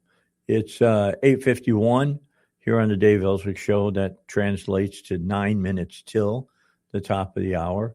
In the next hour, Enrico Ravena is going to be on with us. He's our Israeli specialist. He'll join us on the air, and we'll talk about Israel and Iran when we come back at the 9 o'clock hour after the news. But we got a little segment that we still got to do to get us to the news, and that'll come up right after these. Whether retirement's just around the corner or already here, it's common to be overwhelmed. That's where Total Wealth with David Lucas can help. Utilizing their signature Thrive planning process, they'll work together with you to identify and resolve your concerns, allowing you to fully pursue your passions and enjoy life. Because a successful retirement isn't just how much you save, it's the quality of life you live. Schedule a free evaluation now at TotalWealth.com. While you're at the website, download the free guide to Social Security. It'll help answer a lot of your questions. Go to TotalWealth.com or call 501-382-8800. 501-382-8800. One more time, go to TotalWealth.com or call 501-382-8800. That's 501-382-8800. 501-382-8800. Go to TotalWealth.com.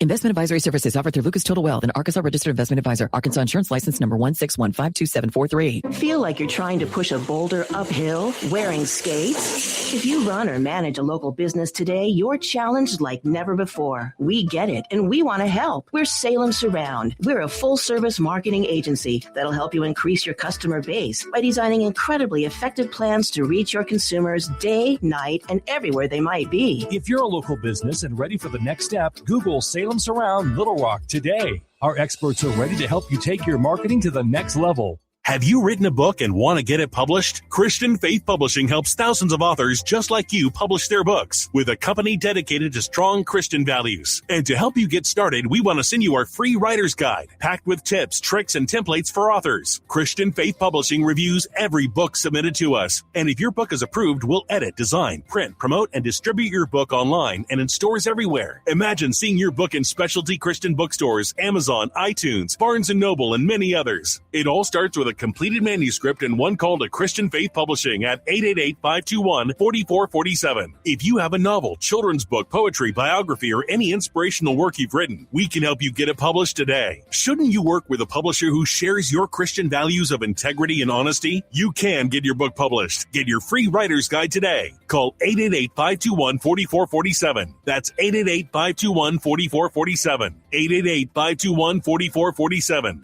When your car is making a strange noise, no matter what it is, you can't just pretend it's not happening. That's an interesting sound. It's like your mental health. If you're struggling and feeling overwhelmed, it's important to do something about it. It can be as simple as talking to someone in your community, or just taking a deep, calming breath when you need it. Nice. For mental health resources, check out loveyourmindtoday.org. At loveyourmindtoday.org, you'll find information that may help you get through a tough time. Things like tips for dealing with stress, how to navigate difficulties like financial worries, anger, substance use, and more. You can also find real stories of how people navigated their own mental health challenges. Because once you start to address the problem, you can go so much further. Visit loveyourmindtoday.org. That's loveyourmindtoday.org. Brought to you by the Huntsman Mental Health Institute and the Ad Council. Concerned about market risk? I'm Ferenc Toth, host of the Your Personal Bank Show. The S&P 500 valuations are higher than at any time ever recorded in stock market history. This includes 1929 and 1999. Annuities and Your Personal Bank offer unlimited upside with no downside risk. Tune in to the Your Personal Bank Show Saturdays at 1 p.m. or contact Ferenc at yourpersonalbank.com. The Your Personal Bank Show Saturdays at 1 p.m. on 101.1 The Answer. The conservative voice of Arkansas, the Dave Ellswick Show on 101.1 The Answer. All right, back. Let's finish up. We've got about 3 minutes here before we go to the news. Enrico is here early. That's the guy that's sitting right next to me. He may be taking the title of the McDreamy Award on the Dave Ellswick Show. I'm just saying. Ladies have been sending me. You're married, though, aren't you? Yeah, he's married. But they've been sending me emails. Have they really? That doesn't change for a lot of women, man. Let me tell you, being married can be a big-time magnet for some women. But anyway, bottom line, we had our doctor that used to come on, and he's texting his wife now. Don't listen to him. Don't listen to the show. Don't listen to him. You're not getting any pictures or anything, are you? I need to check. I'm just saying. Watch out for those DMs. All right, I'm gonna let Enrico talk here for the last 2 minutes of this hour, because we were just talking about where Iran is. Tomorrow is deadline, and the two guys that are doing the talking with our people, they gave them till Friday that will take you off the kill list, basically. Mm-hmm. All right. Now, as of a certain time tomorrow, they go back on it again. So they have some real reasons to figure out how they bring this to an end. Do you think that there's enough right-thinking Iranians still in the regime that they won't take this? They won't go to the mats, as we would say, with the mafia, like we're going to a war.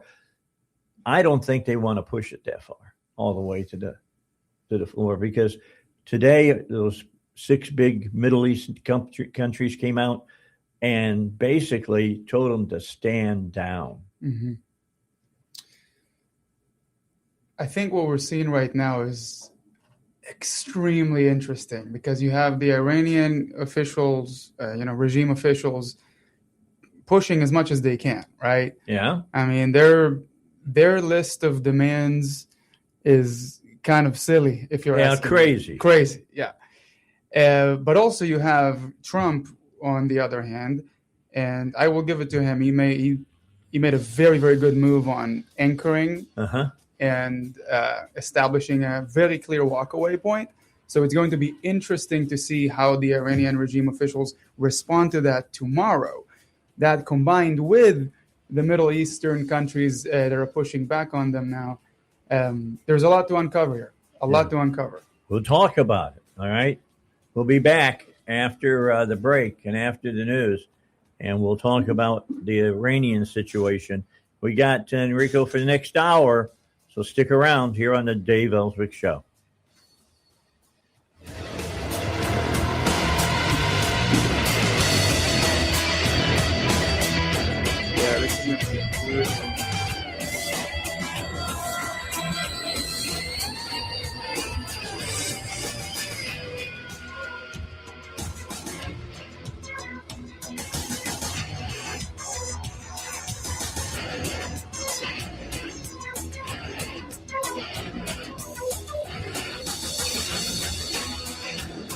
Freedom has a frequency, and it's 101.1. The Answer, where Little Rock comes to talk. KDXE, Kamek Village, Little Rock. Breaking news this hour from Town Hall. I'm Greg Clugston in Washington. The International Olympic Committee has announced that transgender women athletes are excluded from the Olympics. The IOC said eligibility for any female category event is now limited to biological females. The new policy aligns with President Trump's executive order on women's sports ahead of the 2028 games in Los Angeles. The budget dispute over Homeland Security funding is causing long lines for air travelers, but even more pain for TSA officers who haven't received a paycheck for weeks. TSA union head Everett Kelly says workers can't live on promises. We've been hearing about progress and optimism for weeks. Our members cannot eat optimism. They cannot pay rent with progress. They need a paycheck. Pakistan says indirect talks between Iran and the United States are taking place. Meanwhile, House Speaker Mike Johnson was asked whether sending more troops to the Mideast signals the U.S. is escalating the Iran war. The buildup of troops is very different than boots on the ground. We don't have boots on the ground. I don't think that's the intention, but I think Iran should watch that buildup, and they need to take note of that. Correspondent Bernie Bennett reports that the war with Iran isn't too popular with most Americans. As the war launched by the U.S. and Israel continues in its fourth week, a survey from the Associated Press Newark Center for Public Affairs Research indicates that while President Donald Trump's approval rating is holding steady, the conflict could be swiftly turning into a major political liability for his Republican administration. While the president is deploying more warships and troops to the Middle East, about 59% of Americans say U.S. military action in Iran has been excessive. Meanwhile, 45% are extremely or very concerned about being able to afford gas in the next few months. Bernie Bennett in Washington. Oil prices are up. More at townhall.com. Hi, Mike Gallagher here, host of the Mike Gallagher Show. As we head into spring, there's some good news in the housing market. Rates have recently dropped. When rates drop, payments can drop. That can mean hundreds of dollars a month back in your pocket, money you can use to pay bills, reduce debt, or strengthen your financial position. That's why this is the time to talk to my friends at Fellowship Home Loans. They're helping homeowners refinance into lower rates and reduce their monthly mortgage payments. Fellowship also offers a fixed rate line of credit for home projects or consolidating a high interest debt with fast approval and a predictable rate. Remember, many people still qualify to skip their next 2 mortgage payments. That's 2 months of breathing room while you reposition financially. I've used Fellowship personally. I trust these guys. Before you make your next move, go to fellowshiphomeloans.com/Mike G, fellowshiphomeloans.com/Mike G, or call 800-510-MIKE, 800-510-MIKE. Fellowship Home Loans, mortgage lending by the book. Nationwide Mortgage Bankers, DBA Fellowship Home Loans, equal housing lender, NMLS number 819382. Correspondent Keith Peters reports on a defeat for a giant media platform. A New Mexico jury finds that social media conglomerate Meta is harmful to children's mental health and in violation of state consumer protection law. The jury announced its verdict Tuesday after nearly 7 weeks of trial. State prosecutors had accused Meta of placing profits over safety in violation of the state's Unfair Practices Act. Prosecutors also said the company failed to adequately monitor the platforms for child sexual exploitation. Attorneys for Meta had said the company discloses risks and makes efforts to weed out harmful content and experiences, while acknowledging that some bad material gets through its safety net. Keith Peters reporting. Tragedy in Bangladesh where a bus carrying about 50 people plunged into a river. Authorities say it killed at least 18 people. News and analysis at townhall.com. A top American sports league has taken the next steps to look into adding a pair of franchises. The NBA is now officially looking at expansion, with Seattle and Las Vegas the 2 targeted cities. A vote Wednesday by the league's Board of Governors, part of a 2-day series of meetings in New York, cleared the way for formal talks between potential ownership groups in those 2 cities and NBA officials to take place, a process that likely will start before too long. Commissioner Adam Silver wants the league to know by the end of 2026 if expansion will happen. I'm Gethin Coolbaugh. The new baseball season opened last night with the San Francisco Giants hosting the New York Yankees. Aaron Judge went hitless on opening day for the first time, but the Yankees had no problem winning, beating the Giants 7-0. There are 11 more opening day Major League Baseball games coming up today. This is SRN News. On Salem News Channel, principled voices are shaping today's conversation. Scott Jennings brings clarity to the toughest debates. Josh Hammer's blistering commentary puts politics and culture on trial. And Alex Marlowe's insight connects us to what matters most. Watch anytime on Samsung TV Plus, Pluto TV, or find us on your screen at snc.tv. 3 new shows, 1 powerful lineup. Salem News Channel, across America.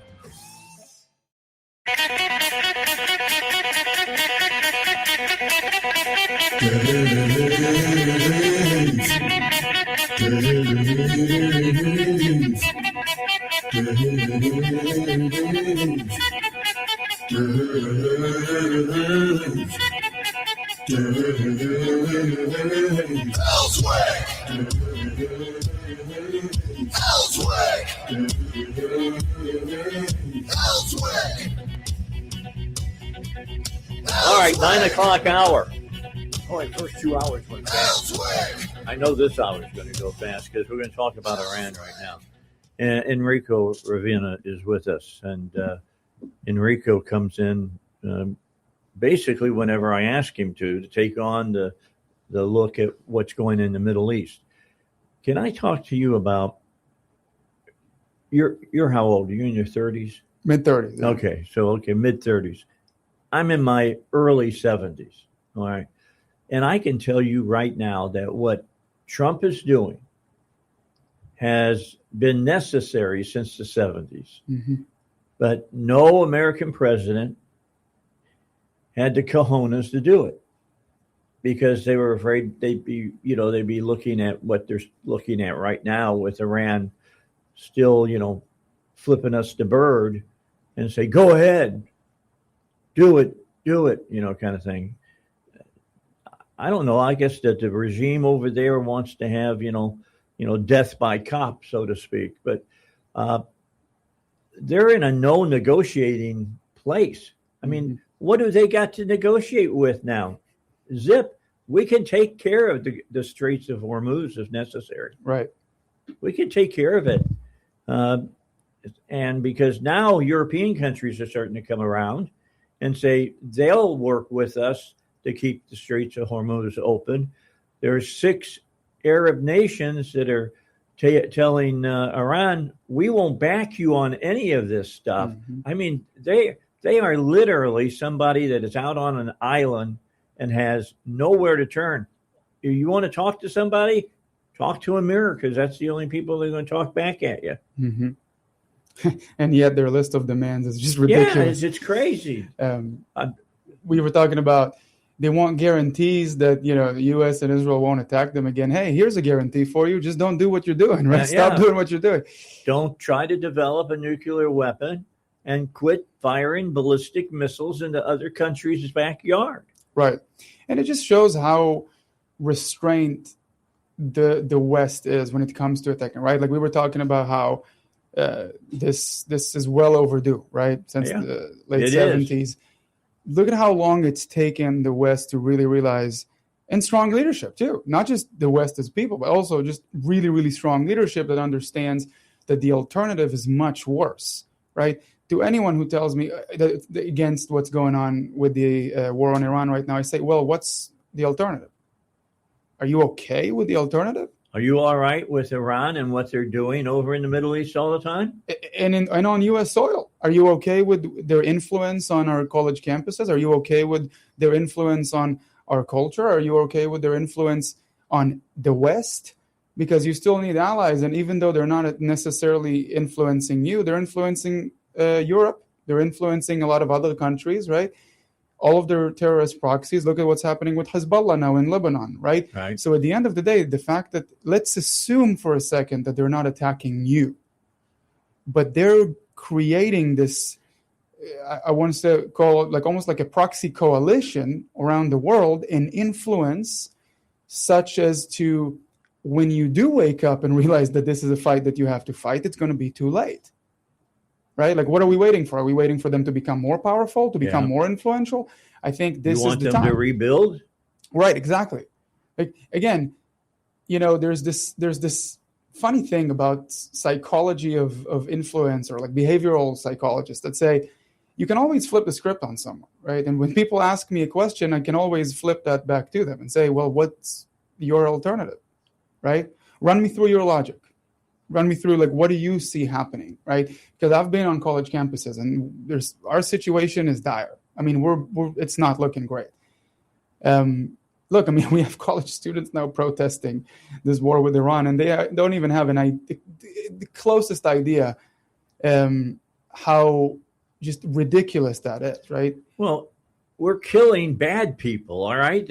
That's what the military's there for, right? Is to kill bad people, and we do what we're supposed to do. And some of these young people go, "Should do that." You would have been the appeasers of Adolf Hitler. I'm telling you that right now. I'm working with an organization that does something cool. What they're doing is they're going around college campuses and setting up this like living room, like Middle Eastern living room conversation, where they bring a survivor of the Iranian regime, right? Like a woman that actually was attacked and raped and all that by the Iranian regime, and she was able to escape, and she's now in the U.S. And they're sitting her together with an Israeli woman, right? And anyone on camp, and it looks really nice with like rugs and carpets and outside. It looks Middle Eastern, right? Like you're sitting in almost like a Middle Eastern living room. And do they have a guy with a turban with a long flute, like a flute in front of the snake basket? I'm just saying. Well, they definitely bring food, right? Like majhul dates and baklawas, and basically really, really inviting, right? To get students to come and ask questions and check it out. And then you see these students that are asking like, "Oh, you're Iranian, right? Like, and you fled Iran. And what do you think about the situation that's going on? It's terrible, right?" And she's like, no, it's great, right? So they get to hear, from an Iranian that actually survived and fled the regime, sitting together, breaking bread with an Israeli, right, loving each other and saying like, no, we're in this together. And we both understand the value long-term for society of the U.S. and Israel taking out the bad guys. You know what happens when they do that? They got to pipe in the music of war, and why can't we be friends? Rodney King said it best. Yeah, absolutely. Yeah. Why can't we just be friends? And that is an incredible organization that we're going to do at the University of Arkansas. Oh, that's cool. And it's going to be so incredibly valuable. We also had an organization come to University of Arkansas that does virtual reality and basically lets students experience October 7th, the October 7th attacks from like a virtual reality thing. And you should see their faces when they take off those VR glasses. They're shocked, right? Because a lot of that footage, by the way, is shot by the terrorists. By the terrorists, yes. Right. The terrorists themselves who filmed it and were so proud at all the atrocities and the massacres that they did on October 7th. We don't talk about October 7th that much anymore, but, Israelis haven't forgotten. Well, you can't. Can't forget what Hamas did. We don't talk about Gaza right now, but they're still active. They're still technically in control of the Gaza Strip, right? You have Hezbollah up in Lebanon, so the IDF, the Israeli Defense Forces, are now basically taking control all the way south of the Litani River, which should have been under the that should have already happened, right? Because it was a negotiated deal years ago, which Hezbollah broke pretty much immediately in the 90s. In the 90s, they broke it, and even then, Israel was like, "Okay, fine, it's fine. Just don't attack us, and it will all be okay." Right? Yeah. Again, the level of restraint and peacefulness that the West has shown terrorism is unreasonable at this point. Like, the terrorists do not deserve this much empathy from us. I agree. They do not deserve it. Look, when people ask me, about when people try to educate me on who my enemy is, I tell them, guys, I look my enemy in the eyes. Yeah, every day. I was there. Again, I'm a first Intifada baby, second Intifada teenager. Grew up in the south of Israel. You will not teach me on who my enemy is. And now more than ever, we need unity. Now more than ever, we need to focus on the things that we do agree on and the things that we do have in common. Because let me tell you this, the terrorists, they rely on us being divided. Enrico, can I ask you a question about how do you feel? Okay, so what is the sentiment, I guess you would say, in the Jewish community here in the United States regarding last Friday when, I mean, I'm not saying that everyone who practices Islam is a radical Muslim. I'm saying, how do you feel about them calling prayer at War Memorial and then also on the site of the 9/11? That one blew me away right there. I just wanted to see what you guys thought about it. So that's a great question. I will say I'll separate my response into two parts. So there's, because I'm Israeli too, I'm Jewish, I'm Israeli, and I'm an American. Yeah. To me, my approach is very different when I talk to an Israeli American and to a Jewish American, right? Obviously, we're all Jewish and we share a lot in common and we're all Americans. So the two things we have in common are that we're Jewish and that we're Americans and all the, everything in between there. But because of how we grow up in Israel, we're very different, right? We're different in how we operate. We're different in how we think. Now, that does, of course, I'm way over generalizing here, right? Like it's a brutal over generalization, but Jewish Americans tend to have a lot more of a, and I'm going to use this very carefully, I'm going to use this term carefully, but they're a little bit more naive because they've never actually seen, felt the weight of terrorism, what it means to have to fight for your survival all the time. If you grew up in the U.S., you're privileged. Like that's just the bottom line. And this is also... You won the lottery. You won the lottery. And look, when I said it before and I'll say it again, the day I became an American citizen was the most emotional day in my life. I was so proud of it, Dave.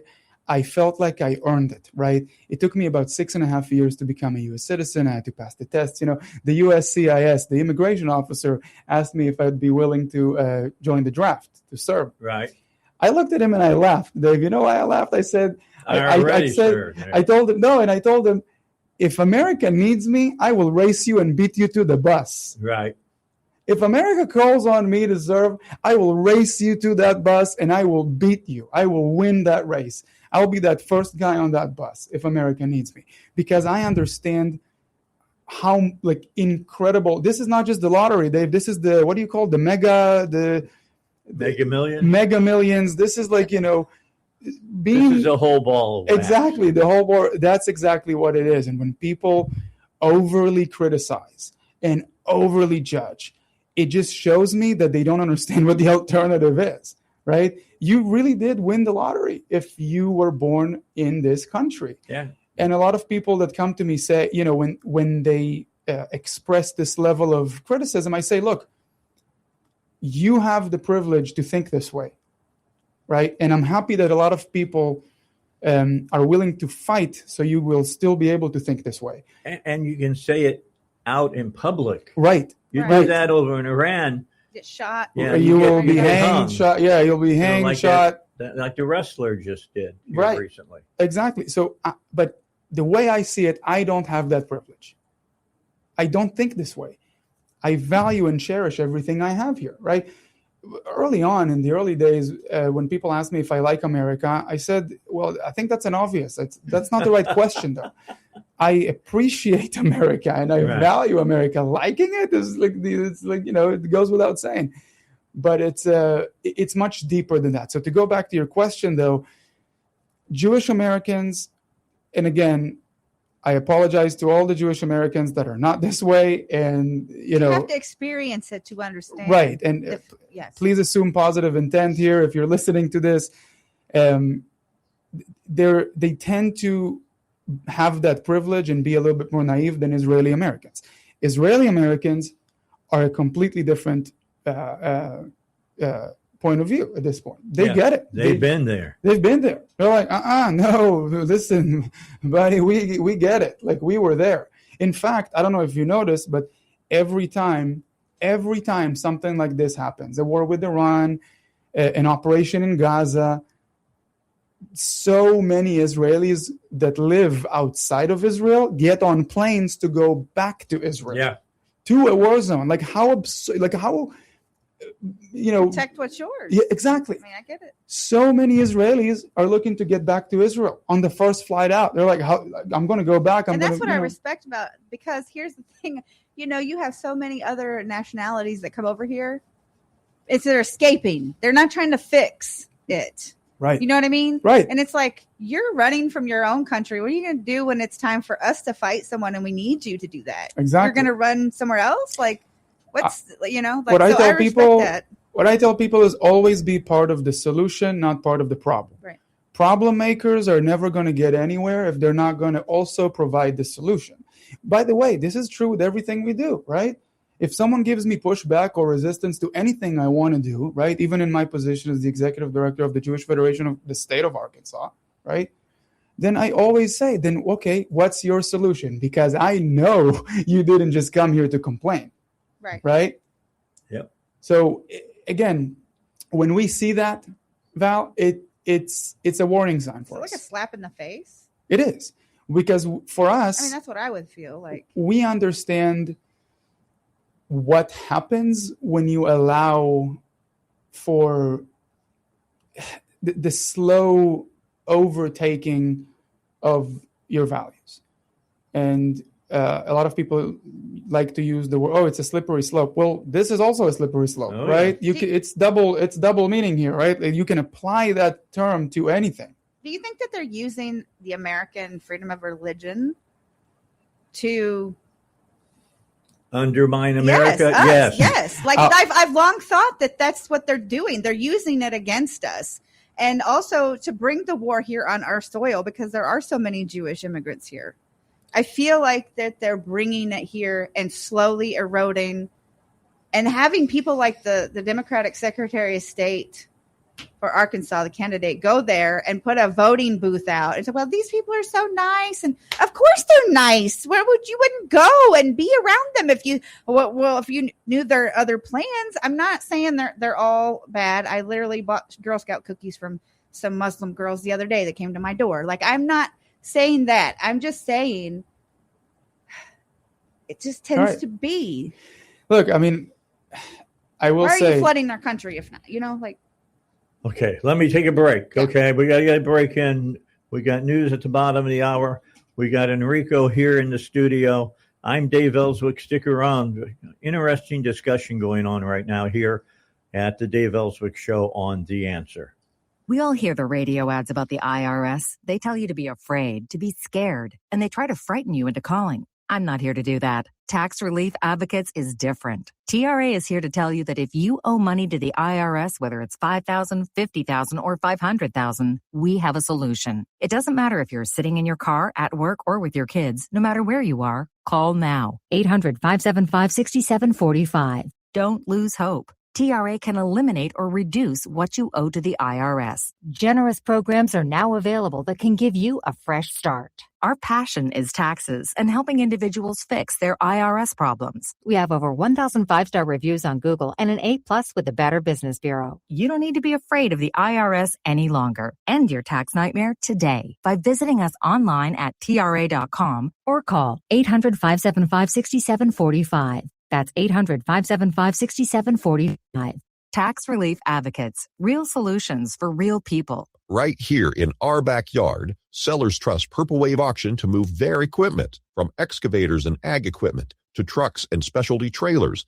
Our no-reserve online auctions help local sellers turn iron into opportunity. You get a dedicated territory manager who knows your operation, your market, and your timeline, backed by nationwide buyer demand. Local service, national reach, real results. See why more sellers choose Purple Wave. Visit purplewave.com to get started today. Did you hear Congressman Bruce Westerman on the Dave Ellswick Show? Oil, as it finds its way into the market. So if there's not enough supply, the price is going to go up, because those countries that are buying it from Iran right now, it's actually several countries in that area that are producing oil that goes through the Strait. If that's off the market, then they just start bidding up the price on the global market. So it's hard to we talk about electricity and water that flows to where there's a demand for it. That's how oil does in the market. So it's just, if there's not enough supply, you're going to see prices rise, and it's hard to just flip on a switch and create more supply. So by the same token, when the supply is there, the demand's going to balance out and the prices are going to go down. So as quickly as the prices went up, I think the prices will go down when we get the straits open. Don't miss Congressman Westerman, Wednesday mornings at 7:30 on The Dave Ellswick Show, 101.1. The Answer. The Dave Ellswick Show continues now, 101.1. The Answer. All right, back with you here on the Dave Ellswick Show. Let's go back to where we were in the discussions, 9:25 here on a Thursday. And Val was asking Enrico how he feels about when he sees this whole, Muslim thing that was going on out at War Memorial Stadium last weekend, and it was the end of Ramadan and all of that, and they were playing the call to prayer and all that. How does that make you feel? So, growing up in Israel, the Muslim call to prayer, the imams, you hear it all over the place, right? Because again, in Israel, it's just all intertwined. We live with each other, right? Well, at least we try. But if you live in Jaffa, which is basically Tel Aviv, right? You hear the call to prayer, right? But it's very much a part of the lay of the land, the landscape. You grow up with it. And like you said, Val, I mean, obviously, we all know the vast majority of Muslims around the world are just they're people, just like us. They want to put food on their tables. They want to feed their children. They want to get education. They want to just have a good life. I have Palestinian friends that every time I'm in Israel, I go and we smoke cigars and we break bread and I ask about their families and we touch base and That's I awesome. check in with them and I say, hey, I say, ya in Arab, because, my brother. Like, I call them my brothers, right? Because I care about them and they mean a lot to me. Israelis, when you think about Israelis, we want the Palestinians to do extremely well. We want them to succeed. We want them to build their infrastructure and education and culture and economy and all those things. So, and let you just be. And let us just be, right? Like, yes. Let us just be. It might just work out really well for all of us because we'll just work together, right? So when I hear the call to prayer, when I hear those things in America, it hits different, though. It hits different. Okay. Because you don't see Jewish people, for example, pray out in the street, especially not on significant days, right? Especially not on... I would think for someone like you might get PTSD, like hearing that, like be like, okay, what's going on here? It's because I can hear that. I used to live over behind on Jackson, and you could hear all the games, it was loud, all hours of the night. So I know people over there heard it, like right on the, like. Unfortunately, Israelis know way too well the methodologies and the tactics of radicals. We understand how that works. Those types of call to prayers done publicly is sending a message. Especially around the heights. Especially around the heights. It's sending a message. It's a statement, right? I think it's also like, in your face. Right. It's in your face. It's blatantly just out in the open. And again, not that I have any problems with their types of prayer or how they do it. It's just when you do it in that way, it tends to rub people the wrong way. Like, why do they need to do it at the college? Like at the right. And even without going to too much detail on that, when you look at what happens when vast Muslim populations go anywhere, they tend to take control. They tend to change the landscape, the culture of a place, and that's just what happens. All right. Need you to keep your thoughts. We'll pick them up when we come back. Time for the news. We'll have a news break, and then we'll get back with talking with Enrico some more. here on the Dave Ellswick Show. But right now, it's the news, and it's coming up right now. With SRN News, I'm Greg Clugston in Washington. A big change coming to the Olympics. Transgender women athletes are banned. The International Olympic Committee announced today that eligibility for any female category event is now limited to biological females. Israel says it killed the head of the Iranian Revolutionary Guard's Navy in an overnight military strike. And Pakistan's top diplomat says U.S.-Iran indirect talks are taking place as the two countries offer opposing proposals. Tragedy in Bangladesh where a bus carrying about 50 people plunged into a river, killing at least 18. It happened while the bus was boarding a ferry. Oil is trading above $100 a barrel again today. That sent global stocks lower. In the early going on Wall Street, the Dow is up a fraction while the NASDAQ is down more than 0.5%. This is SRN News. I'm Mike Gallagher here, host of the Mike Gallagher Show. As we head into spring, there's some good news in the housing market. Rates have recently dropped. When rates drop, payments can drop. That can mean hundreds of dollars a month back in your pocket, money you can use to pay bills, reduce debt, or strengthen your financial position. That's why this is the time to talk to my friends at Fellowship Home Loans. They're helping homeowners refinance into lower rates and reduce their monthly mortgage payments. Fellowship also offers a fixed rate line of credit for home projects or consolidating a high interest debt with fast approval and a predictable rate. Remember, many people still qualify to skip their next 2 mortgage payments. That's 2 months of breathing room while you reposition financially. I've used Fellowship personally. I trust these guys. Before you make your next move, go to fellowshiphomeloans.com/Mike G, fellowshiphomeloans.com/Mike G, or call 800-510-MIKE, 800-510-MIKE. Fellowship Home Loans, mortgage lending by the book. Nationwide Mortgage Bankers, DBA Fellowship Home Loans, equal housing lender, NMLS number 819382. Don't miss out on the latest news.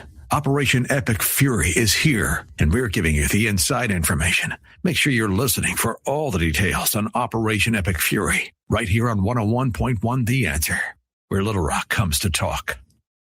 Oh, yeah, I'm much better now. Most of the physical effects are gone. They said it was a bad case of the heebie-jeebies. I felt like a prisoner in my own home. But thanks to the Bug Man, no more heebie-jeebies. I can even put stuff on the countertops again. I just wish I'd called sooner. Call the Bugman for your own happy home at 663-9464 or go to bugman.com. The Bugman has been in business since 1976. Your satisfaction is their only contract. We asked parents who adopted teens to share their journey. We just kind of knew from the beginning that we were family. They showcased a sense of love that I never had before. I mean, he's not only my parent, he's like my best friend. At the end of the day, it's all been worth it. I wouldn't change a thing about our lives. Learn about adopting a teen from foster care. Visit adoptuskids.org to learn more. Brought to you by Adopt US Kids, the U.S. Department of Health and Human Services, and the Ad Council. We asked parents who adopted teens to share their journey. When I met both of them, it was like my missing pieces were found. It was just like an instant, these are my kids. If you're considering adopting a teen, just do it. Kids need families. I don't care the age. Everybody deserves a family. Learn about adopting a teen from foster care. Visit adoptuskids.org to learn more. A message brought to you by Adopt US Kids, the U.S. Department of Health and Human Services, and the Ad Council. 101.1 The Answer. Weather. Another nice day in store for us today. Lots of sunshine and a little bit warmer than it was yesterday. High of 86, down to 64 tonight. A slight chance of rain tomorrow and otherwise cloudy. High of 77. You can watch the show right now. The Dave Ellswick Show is streaming live on Facebook. This is 101.1 The Answer. All right, we're continuing on. About 25 minutes till 10. At 10 o'clock, after the news, Senator John Bozeman will join us. We're going to talk to him about ag. He'll bring us up to date on what the ag committee is doing. And he'll talk about Iran. We'll talk to him about that and any other subject that, we think that we get into. I mean, I promise not to mention baseball, okay? I promise that I won't mention it. Although baseball season is getting ready to start. I got my MLB aggression.com membership up yesterday, so I'm all excited. I really am. I love baseball. Baseball is part of me being an American, to be honest with you. Our guest is Enrico Ravena, and he is with us here. That's right? Yeah, that's my last name, yeah. Apparently, we're going to start calling you Rico Suave. Yeah. There we go. It's true. So Dave, have you ever Googled me, by the way? What? Have you ever Googled me? I haven't, no. I should. You probably should. Okay. Uh-oh. Because it would make so much more sense to you. The whole, Enrico Suave, Fabio type thing. You know what? Are you posing? Model underwear? Are you saying you're posing on your Facebook with your shirt off? I used to do in a previous life. I did used to model. Oh, really? And I am on a lot of book covers on romance novels. Interesting. Oh my God! You mean like Anne Rice? He's saying no. Or no, that'd be vampires. Never mind. He was doing. He Like, was doing the. He was Fabio. He did Fabio. All those women books. Yes, it would make a lot more sense to you. How do you get into something like that? That's wild. That's crazy. That's crazy. That's awesome, dude. though. That's crazy. Anyway, that's funny.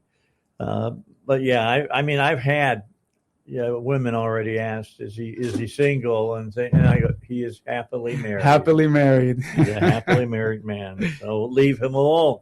Because sometimes that's like throwing a gauntlet down. Isn't it though? That's crazy. To some women, it's like, I'll see. I bet I can make him cheat. Yeah, and that's just stupid. That's it. Like, that's horrible. I understand because that, but guess what? I'm just saying that's how some women are. And most of the time, that's all they want to do is the challenge. Yeah. Oh, you got to show it. Put it to the camera. Hold it here. Put it to the camera. You got to see this. This is unbelievable. Turn it around. Let's see. I got to zoom in. Hold up. Uh-oh. So this book is called Timeless, and actually, my character is the lead guitarist in a band called Less Than Zero. Oh, and Lord have mercy. And the author became a really, really good friend of mine. I did a few more covers for her. That's awesome.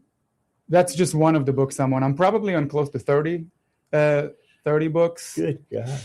Wow. That's why I asked you. Are those your real amps? Yeah. Oh my God. That's me. No airbrushing there, huh? Yeah. You're just your mouth to make his life worse. I'm going to have a man crush. These are more amazing. Okay. So that's why I asked you if I swear to my listeners, I knew nothing about this. Oh, I didn't either. I was kidding with the suave part, but okay. He's like he's McDreamy. He's our new McDreamy right here on the Dave Ellswick show. I will be your McDreamy. You can see I will be your McDreamy. All right. So let's get back to the issue at hand. We're talking about what's going on in Iran.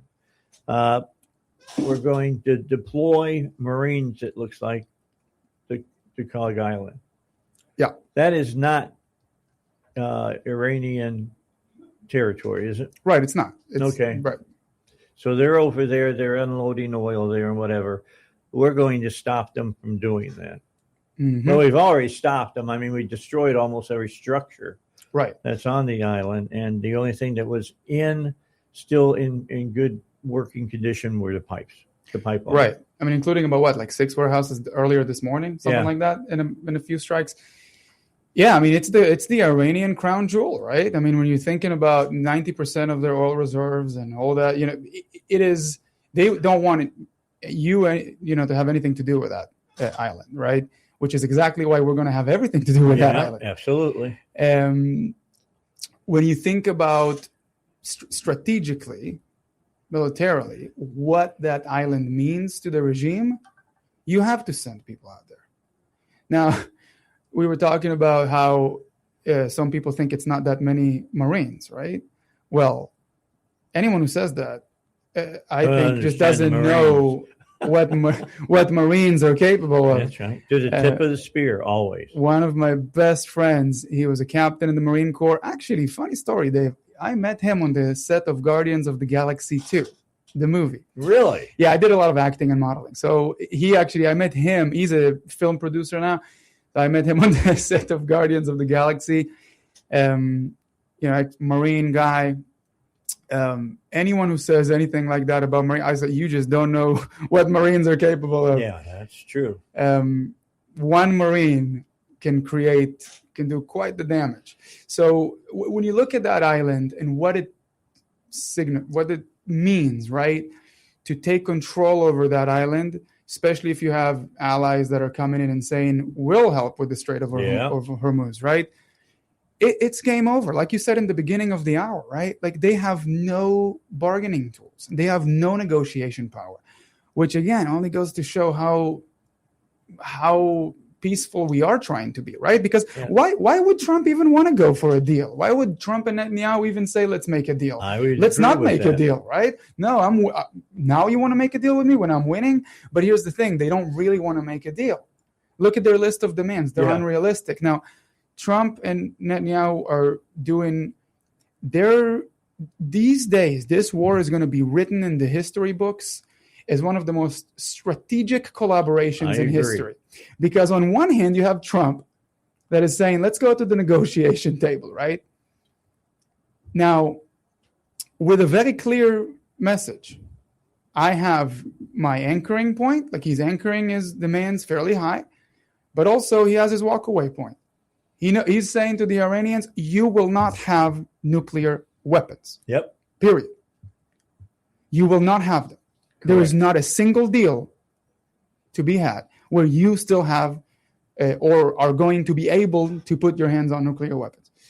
And you're going to disperse and be much nicer to your own citizens. And you're not going to influence Western culture, and you're not going to operate proxy terrorist groups around the world, and you're not going to operate terrorist cells around the world, and all of that. So that's one. And on the other hand, you have Netanyahu over there increasing strikes over Iran, taking control and destroying strategic outposts, weapons armories, taken down just this morning, right? Naval commanders. Right. All those things are happening at the same time, while also you have Middle Eastern countries that are now saying to Iran, we won't back you, right, if you keep doing this. So really, what's the power of the negotiation here? I would argue that it's to express the values that Western culture stands on, okay. Right? That even though we are winning, and we're winning significantly. It's a solid win, right? Like there's not even a single question here. No doubt we are winning. We're still willing to come to the negotiation table. We're still willing to stop the violence. We're still willing to do that because that's who we are. And, it goes back to what Val was saying earlier. Yes, the vast majority of Muslims are great people. The problem is when you have how many billions of Muslims in the world, even the smallest percentage of them means hundreds of millions, right. Of radicals. So just like we're doing with the Jewish community, right? One of our strongest or biggest visions for 2027 is strengthening our unity and cohesiveness under one direction. And I think I told you back in the first Zionist Congress in Basel, really those organizations were formed to do two things: lead Jewish people outside of Israel, but also govern them, right? And a lot of Jewish leaders are saying, I think we forgot about the governing aspect of it, right? We need to also be able to communicate as one and not as two, because radicals count on on us being divided. So I will call on everyone, all of our allies, not just Jewish, non-Jewish, Christian, all of our allies, step up. Let's do more together. Let's show a united front. This is not the time to air any dirty laundry. This is not the time to think of the things that divide us. This is not the time to focus on negative things and things that we need to do better on, right? This is the time to say, what makes us the same? Where do we agree? What do we agree on? What is the direction that we know we need to go on as an overall American community? And that's what we're going to do. I know way too many Jewish people that even overly criticize Israeli policies in the state of Israel, right? And I ask them, look, I might even agree with you, but do you really think this is the time to say this? Do you really think this is the time to not like illegitimately and overly criticize the state of Israel? Like, nobody's saying here, I'm not going to, as an Israeli, not going to sit here and tell you that Israel is all sunshine and rainbows, right? No country is. What country is perfect? But it's constantly trying to do the right thing. And you can't blame one government or one parliament or one term or one way of thinking on an entire country, right? Like you can't say, because let's just say you don't like Netanyahu. Let's say you don't like what the Israeli government is doing right now. You can't just paint an entire picture about Israel based on one term. All right. So let me read this to you. This is from Fox News. Greg Webner wrote the story. It says, the state of Qatar, the state of Kuwait, the United Arab Emirates, the Kingdom of Bahrain, the Kingdom of Saudi Arabia, and the Hashemite Kingdom of Jordan renew their condemnation in the strongest terms of the blatant Iranian attacks, which constitute a flagrant violation of their sovereignty, territorial integrity, international law, international humanitarian law, and the Charter of the United Nations, whether carried out directly or through their proxies and armed factions they support in the nation. These acts are a breach of international laws and conventions and a blatant violation of United Nations Security Council Resolution number 2817, which explicitly demands that Iran immediately and unconditionally cease any attacks or threats against neighboring states, including through the use of proxies. That's what the statement read that was given to the Iranian officials today. That sounds like to me you're standing on your own island by yourself. Right. You're isolated. You're operating in a silo, right? So now all Netanyahu and Trump have to do is just be patient, because it will end. Look, I mean, an operation, a war at this size will not happen for too long, right? This is not fizzle out somewhere. Right. This is not, Iraq. This is not Afghanistan. This is not like this has to end, and it's going to end. I mean, I think the White House in the beginning of this, back in February 28th, I think they said about 4 to 6 weeks. Okay, so we're still within that window. It's been 4 weeks. Right. What's today? 26? Yeah. So it hasn't even been a month yet, right? Yeah. So we're still within that window. And look, again, if we go above that window, if we go over it a little bit, that's okay, because there's always a bigger picture, right? And this is what, a lot of Americans, I think, and even people around the world, they I guess like is not the right term, but they tend to lose sight of the forest for the trees. That's a saying, right? Like that's something to say. Yeah.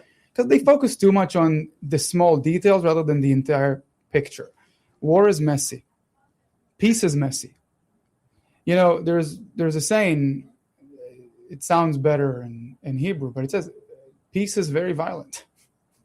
That's true. Peace is very violent. Anyone who thinks that peace just happens, because, I don't know, some leprechaun under the rainbow came with a pot of coal. Yeah. No. Peace happens because good people are willing to fight for it. That's just the reality of it.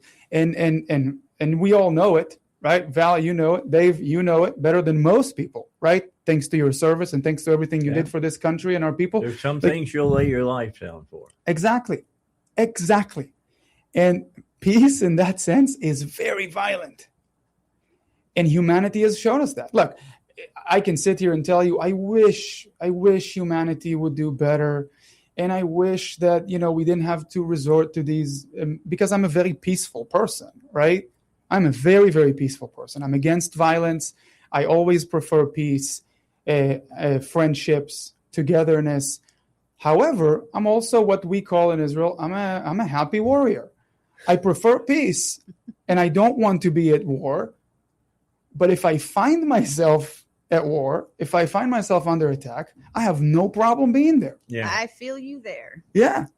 So again, there's a saying that goes, and I'm paraphrasing, I'm probably butchering it, but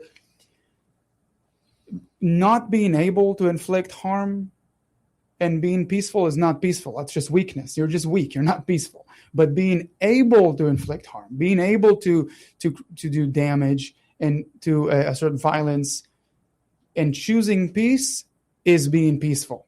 You can only be peaceful if you're choosing to be peaceful, not if you have to be peaceful, right?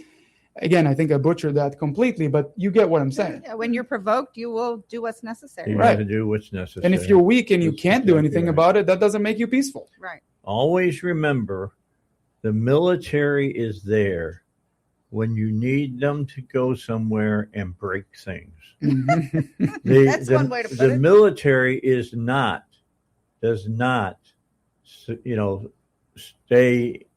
have all this money spent on it to be a force for good. It's not I'm just telling you that I used to drive me crazy when the Navy had that as their motto. So the United States Navy, a force for good. Well, add on to that, we'll kill your butt if you try to do something non-peaceful to us.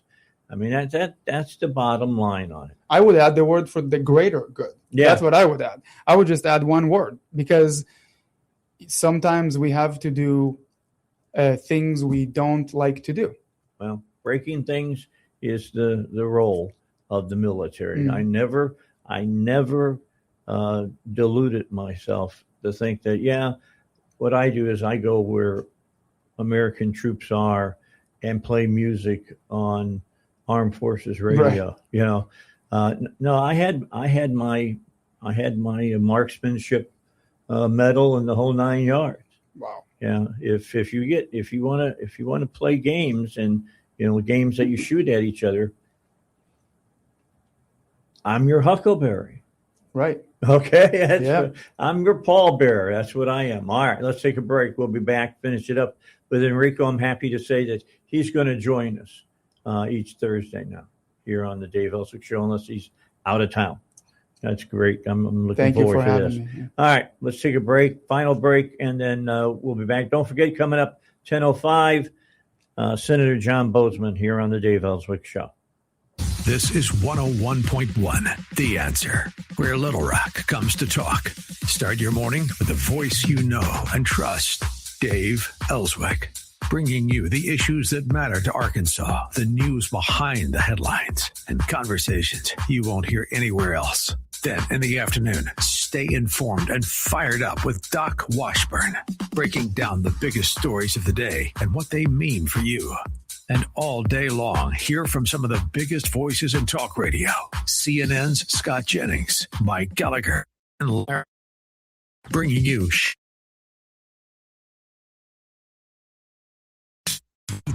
more news, opinion, insight, and the conversations shaping our community. From Little Rock to the Natural State and beyond. This is 101.1, The Answer.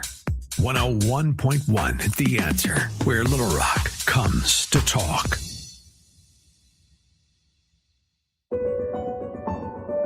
Methodist Family Health has more than a century of providing the best possible care to those who may need our help.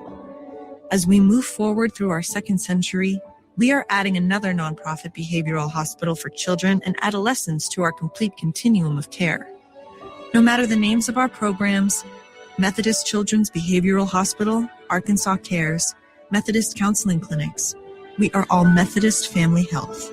Many names, one care. Dave Ellswick is the conservative voice of Arkansas, and he's back. 101.1, The Answer. Okay, so Enrico just told me something, breaking news. So play the telegraph sound.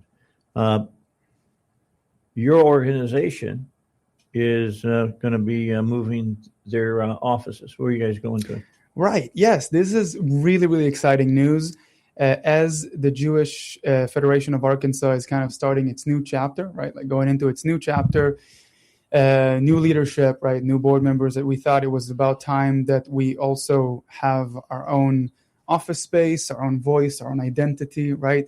And we will be moving in the coming weeks to the Union Station building in Arkansas. Cool. Yeah, right in front of the state capitol. Isn't that where the Arkansas or Americans for Prosperity used to be? I don't know. Yeah, I think they used to be down there. That's a great building. Used to be a good. What was it? It wasn't called Clinton. Slick Willie's used to be there. Yeah. Well, that's really close to the Capitol. That's a great location. Right. Well, the idea behind it was, speaking of, again, making a statement and sending the right message, right? Like we wanted to show, because it's such a historic building, right? It's the historic Union Station building. We wanted to show that the Jewish people in Arkansas are part of its fabric, right? We have Jewish families here going all the way back to the mid 1800s. Right. And we're Americans. The Jewish people are here to be Americans and collaborate and work with everyone, and being right in front of the state capitol and assimilate and assimilate. Exactly. Yes. Exactly. That's the problem I have with some of these Muslims. They don't. Well, we're very, very much Americans, right? I think that's what a lot of people forget. Yes, we're Jewish, and we're proud of our Judaism. I am very, very proud of my Judaism, and I have a very personal relationship with my Judaism, right? But we're also Americans, and we value our American values and freedoms. So the idea behind saying, "Hey, let's move somewhere that sends that message," right? Like we're part of American society. We are here to help, support, and push forward the values and freedoms that we hold dearly, so that we cherish.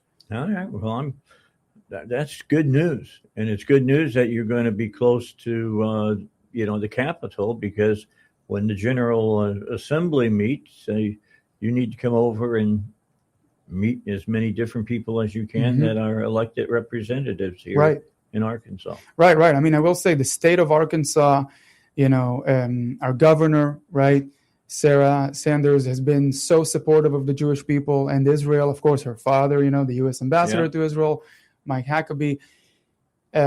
They have shown the Jewish community in Arkansas and Israel so much love and support.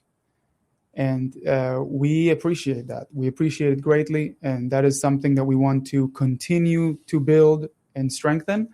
So like you said, being right in front of the Capitol, so close, being able to work side by side with our state legislature is something that we're going to put a lot of focus on. Well, I get my fair share of criticism on the social media, as you can probably imagine.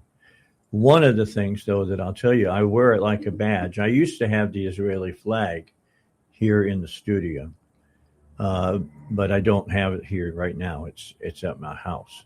The bottom line is, you want to talk about a Zionist? You're looking at one. All right? You're looking at one. I'm a big-time supporter of Israel. I am. I think it's biblically mandated, and I support Israel.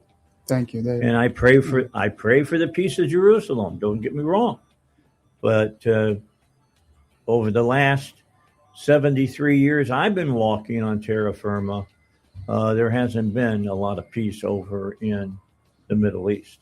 I'm hoping that what the president is doing right now will completely change the way the game is played in the Middle East. Well, it's definitely forcing change. Yeah, we're seeing it. Let's take a break. He'll be back next Thursday, Mr. McDreamy.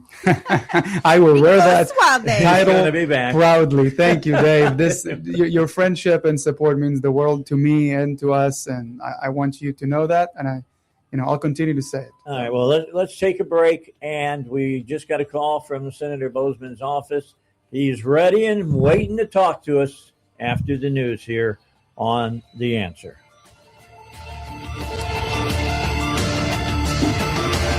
Wonderful.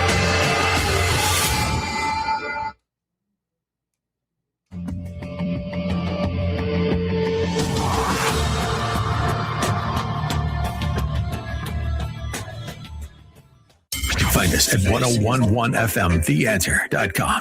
Download our app, stream us 24/7, or watch us at snc.tv. KDXE, Kamek Village, Little Rock.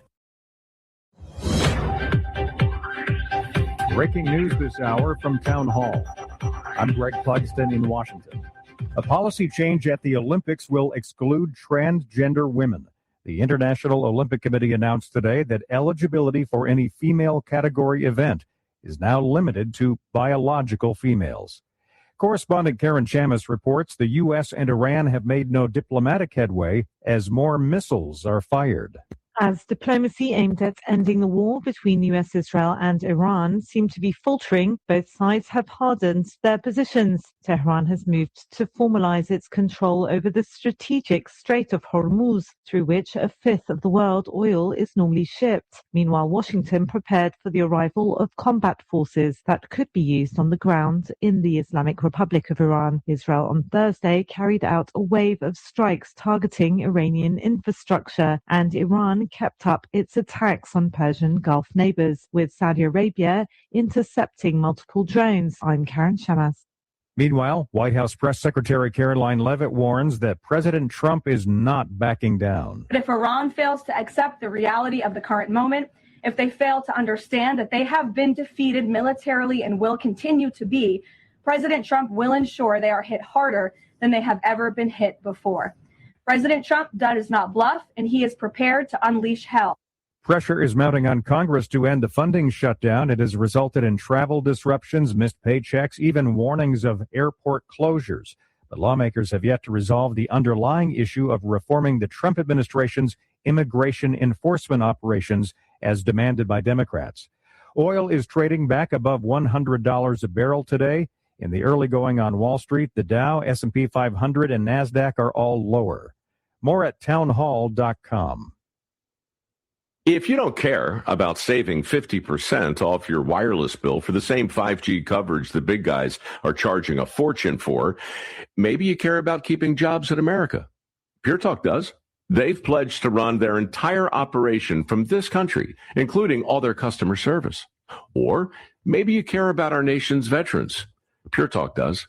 They've donated hundreds of thousands of dollars to America's Warrior Partnership, a fantastic organization working hard to prevent veteran suicide.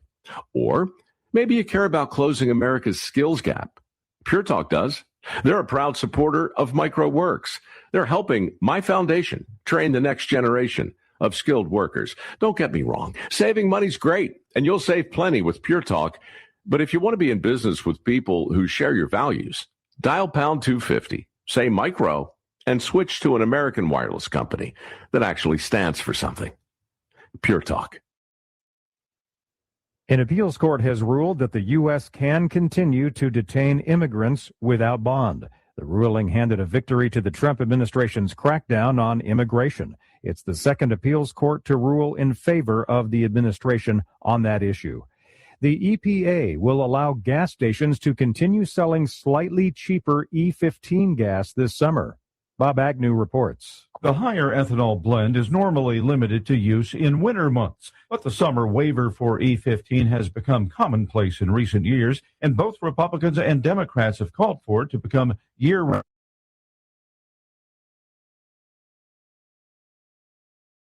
Critics say it's a move that may be good for drivers and corn growers, but may likely contribute to air pollution.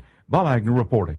The California State Senate is expected to pass a bill to erase Cesar Chavez's name from a state holiday following sexual abuse allegations. Townhall.com.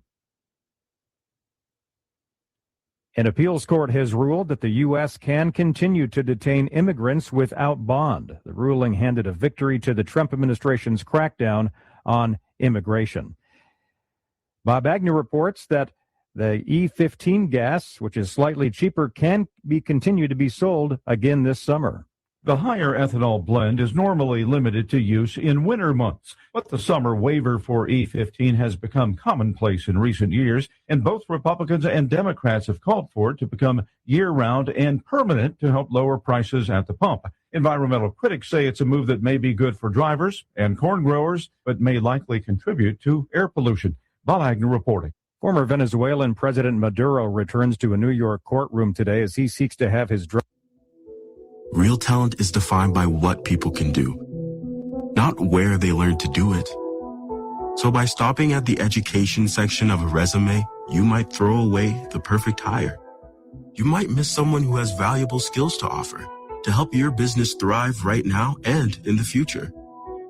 Because the truth is this: Skills First Hiring helps you see talent others miss, like more than 70 million stars, skilled through alternative routes. When you let their story unfold, you gain a competitive advantage, because hiring managers who start with skills are 60% more likely to find a successful hire. See the real person. Complete. See what others miss. Hire skills first. Learn why it's a competitive advantage at tearthepaperceiling.org. Brought to you by Opportunity at Work and the Ad Council.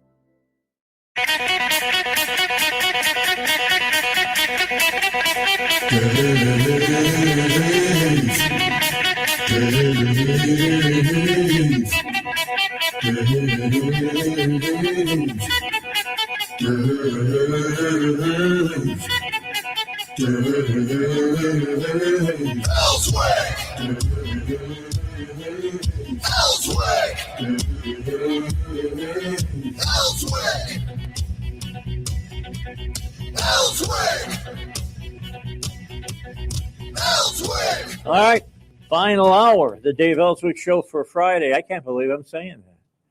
It has gone crazy fast today. And here we are now into the 10 o'clock hour.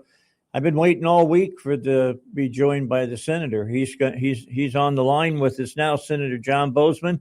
Hello, Senator. How are you today? I'm doing great. I was busy chanting with the music. You don't know how many people tell me that their kids think that this song really says Ellswick in it. That's so funny. That is very funny. But anyway, it's good. Senator, let's talk right off the bat. You are the head of one of the most powerful committees in the Senate, and that's the Ag Committee. What's going on? What's the big news going on with agriculture and you right now? Well, as you know, Dave, agriculture is really having a generational loss of income. And this is something where right now, if you're growing something in the ground, you're losing money, lots of money. And so this is the third worst year when you put the 3 years together in loss of row crop income, really in ag history. So it's a very difficult situation. The problem is when we talk to our economists looking into the future, this next year doesn't promise to be any better. So we're blessed. We've got the cheapest, safest food supply of any place in the world. Food security is national security. And Marco Rubio, if he were on the show with us now, would be the first one to say that as a senator, head of the Intelligence Committee, and now as Secretary of State. So these are big things. So what we're trying to do is do a couple things. We passed about 85% of a massive farm bill that's going to help our farmers. They'll get those payments. These are insurance payments for a bad crop. They'll get those sometime in October. So what we're trying to do is keep them in business until then. And so we've been able to come up with some bridge payments that have been widely supported because, again, most members of Congress realize how important agriculture is. It's about 25% of the income GDP in Arkansas. It's usually 1 or 2 in most of our states. But if you get outside of any town of any size, it's probably 85 or 90% of the economy. So it really is huge. It's about farmers. It's about food, keeping it cheap. And also it's about rural America. We've lost our manufacturing in rural America. Agriculture is all that's left. And so for all kinds of reasons, we're working hard to support our farmers. We've got this 15% of the farm bill that we've got to finish, and we're in the process of doing that. G.T. Thompson in the House did a great job over there. We're building on his work, and so hopefully we'll be able to do that in the next few weeks. So lots going on in the ag space. but it really is very, very important. Yeah, how difficult it is for you as you talk to your fellow senators in trying to explain, if you address this one spot, it's also going to have a different effect in another spot. I mean, you got to kind of put this in retrospect for everybody to understand what's going on.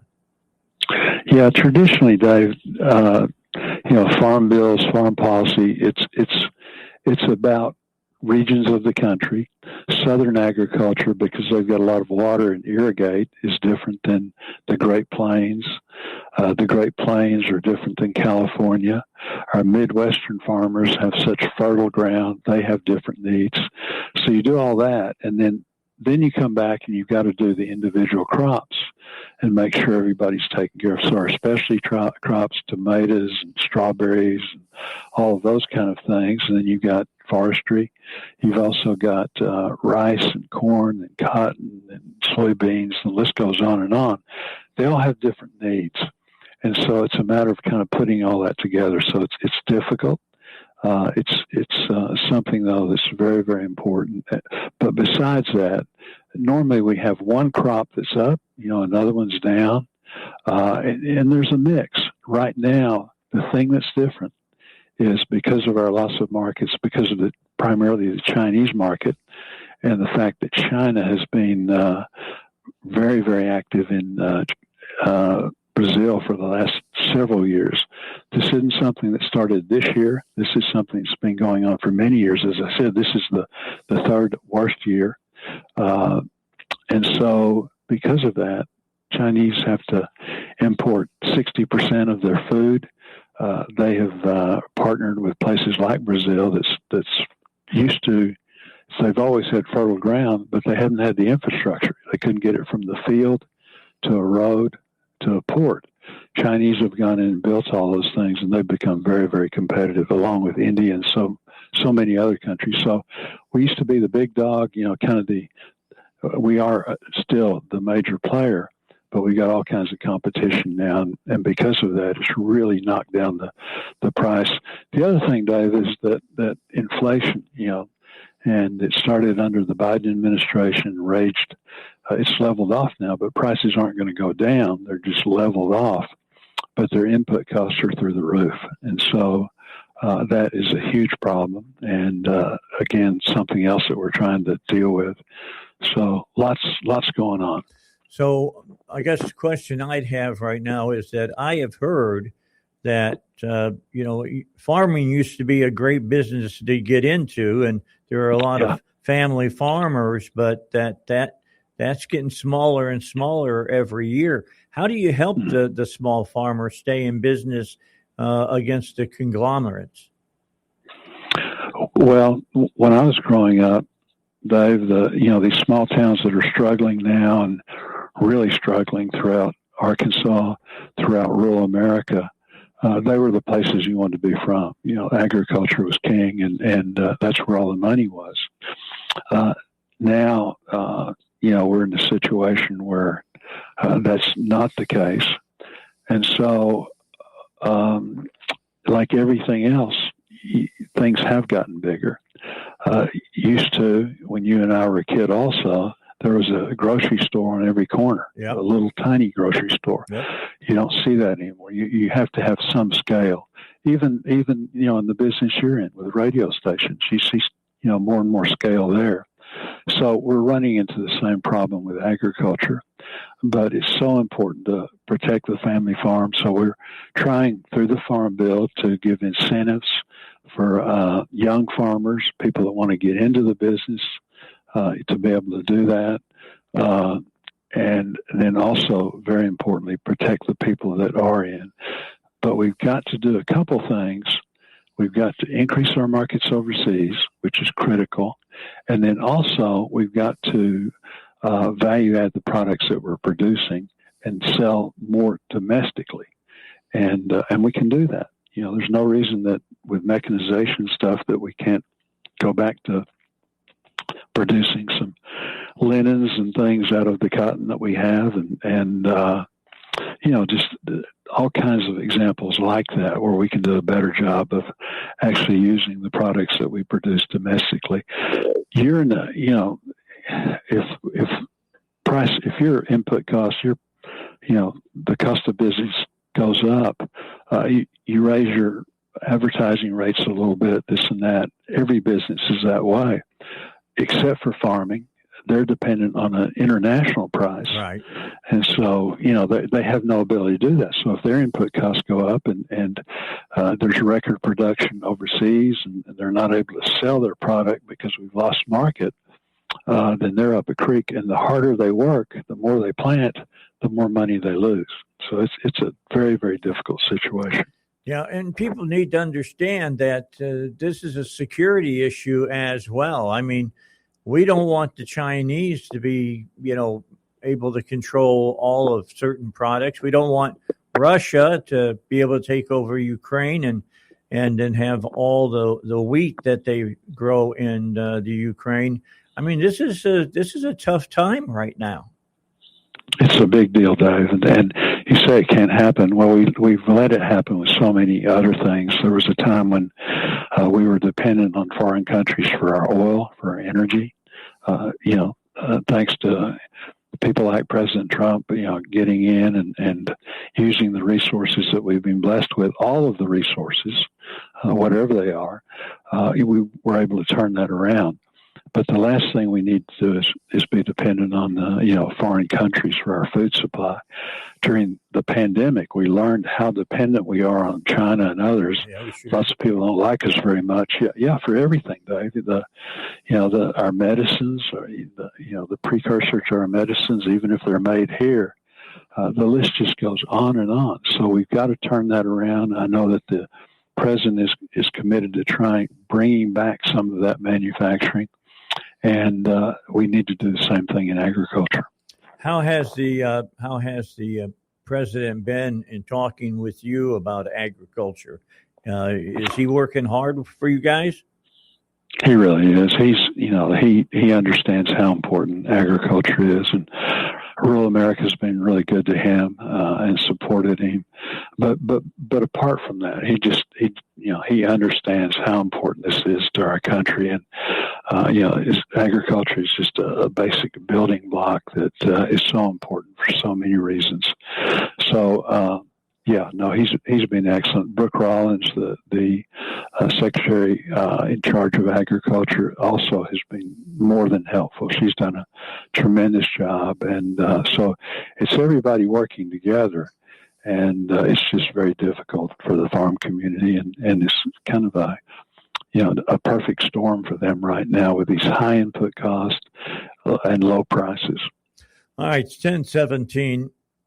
Senator, I need to take a break. Let me do that. Then we'll come back and finish up our conversation. I'd like to talk to you a little bit about Iran, especially Strait of Hormuz.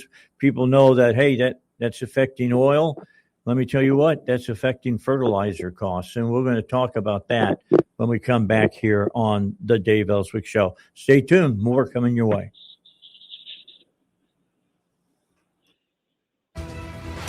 The news never stops, and neither does your schedule. That's why we're here, keeping you up to date with all the biggest stories of the day. We're 101.1, The Answer, where Little Rock comes to talk. Do you owe $10,000 or more to the IRS like Mark? I've been doing home remodeling for 30 plus years, but the economy crashed. I wound up losing my home, losing my job, and on top of that, owing the IRS a ton of money. I owed the IRS $114,000. It really, truly was the worst part of my life. Then Mark found tax relief advocates. On news radio, I heard about TRA, and I thought, what's the worst that could happen? So I picked up the phone and I called them. When it was all said and done, TRA settled my $114,000 debt for $100, and I'm telling you, I was ecstatic. Could not believe it.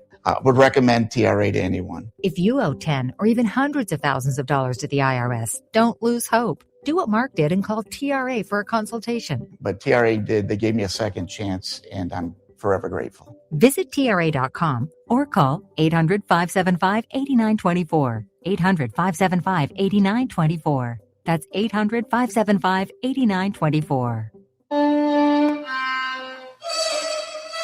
Let's be honest. The National Symphony may not be in his future, but he wanted to try violin. So you said yes because you love him. And if you love him that much, love him enough to make sure he's buckled up and in the back seat.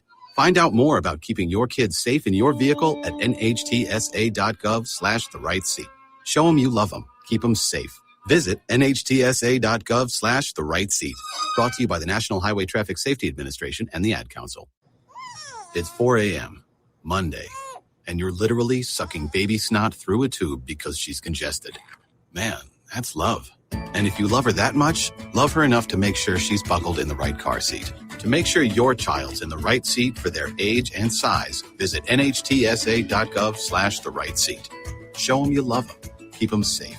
Visit nhtsa.gov/the-right-seat. Brought to you by the National Highway Traffic Safety Administration and the Ad Council. Alex Marlow sees good things happening with Cuba. Cuba is showing huge signs of weakness. The fact that they've already sat down at the table with Trump's people. And so they'll probably have to soften wildly, or else you could see a regime change there. This has been a big thing, and it feels like we've got some real potential to do a lot of good without perhaps firing a single shot. The Alex Marlow Show. Weekday mornings at 11 on 101.1. The Answer. Don't miss out on the latest news. Operation Epic Fury is here, and we're giving you the inside information. Make sure you're listening for all the details on Operation Epic Fury, right here on 101.1 The Answer, where Little Rock comes to talk. Now, back to the Dave Ellswick Show, 101.1 The Answer.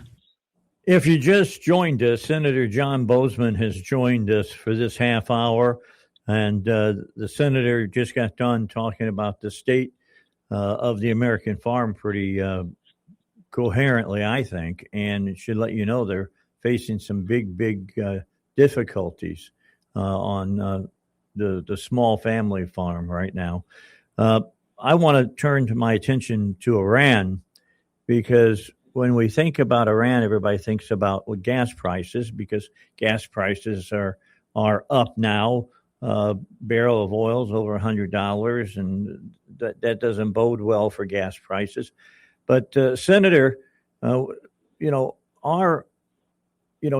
fertilizer, you got to have oil. You got to be able to do that. And I understand that there's been problems getting the fertilizer through the Gulf of Hormuz. How bad is it out there for the farmer as far as fertilizer is concerned?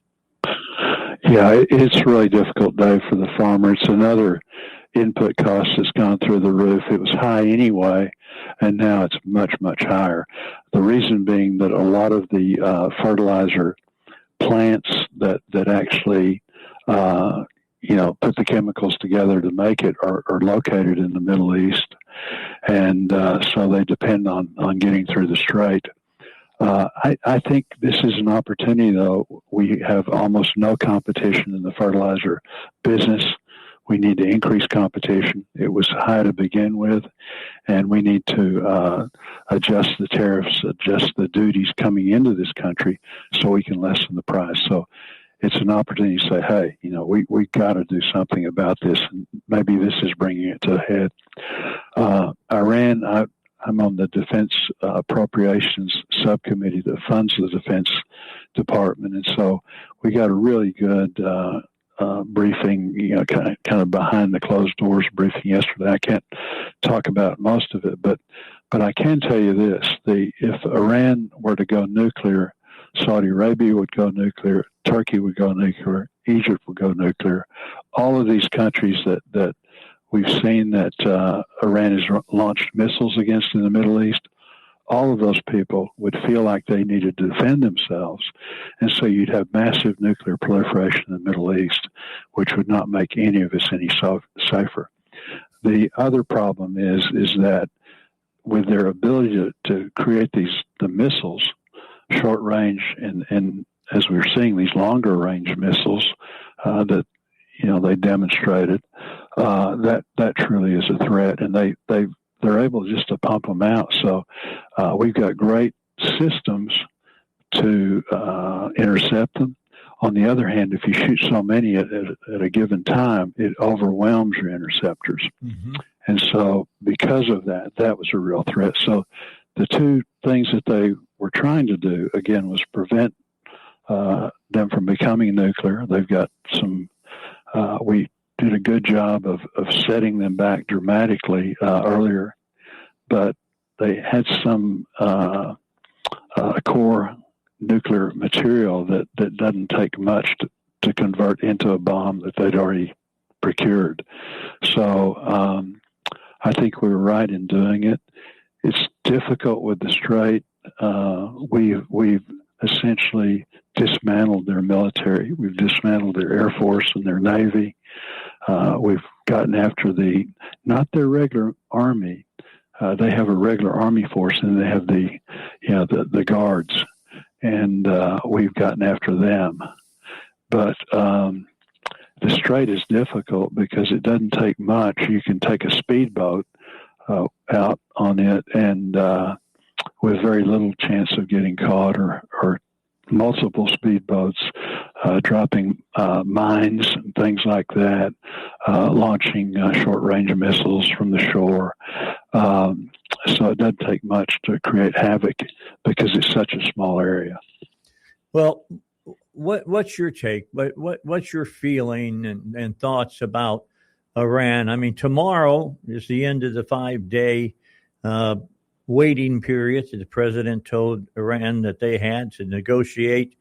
If we go in and destroy the infrastructure in Iran, the people are going to suffer as well. I mean, this is kind of a touchy kind of time, is it not? It is, and that's the balance.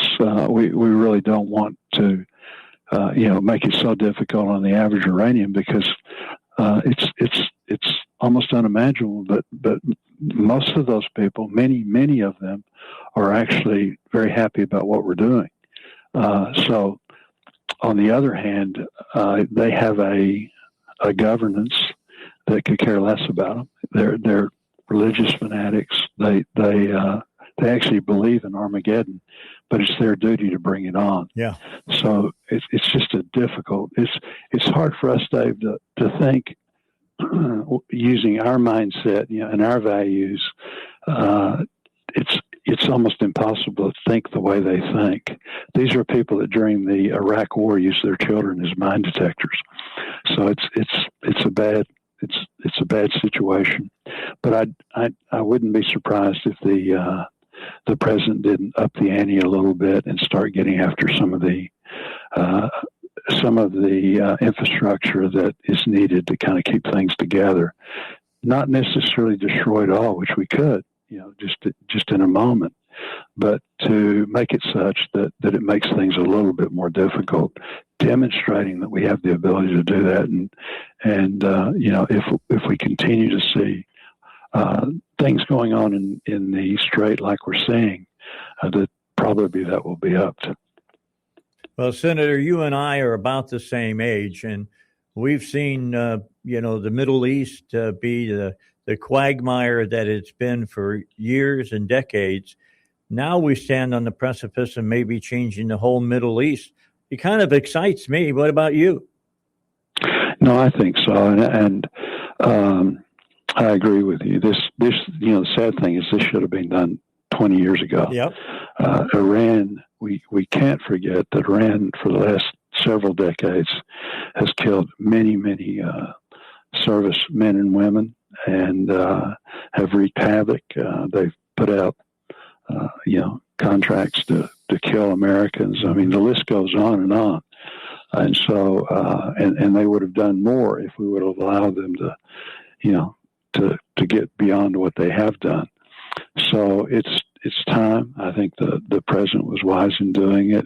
It was a very difficult decision, and for a while we're going to have to pay a little bit for that. On the other hand, I think long term, for our children, our grandchildren, and for ourselves, going into the next few decades, that it was important, and as you say, I think has the opportunity to really change the Middle East and calm things down. I sure hope so. Senator, we're out of time. Thanks for making yourself available to us today. and keep up the good work in D.C. Appreciate you. Looking forward to seeing you in person. You take care. All right. Thank you a lot. Thank you. Of course, Bye-bye. Senator John Bozeman, one of our state senators. He's a national senator along with Tom Cotton. All right, time for the news. Let's get to that. Then when we come back, I'm going to give you some really terrible numbers about rape in the UK. With SRN News, I'm Greg Clugston in Washington. A big change coming to the Olympics. Transgender women athletes are banned. The International Olympic Committee announced today that eligibility for any female category event is now limited to biological females.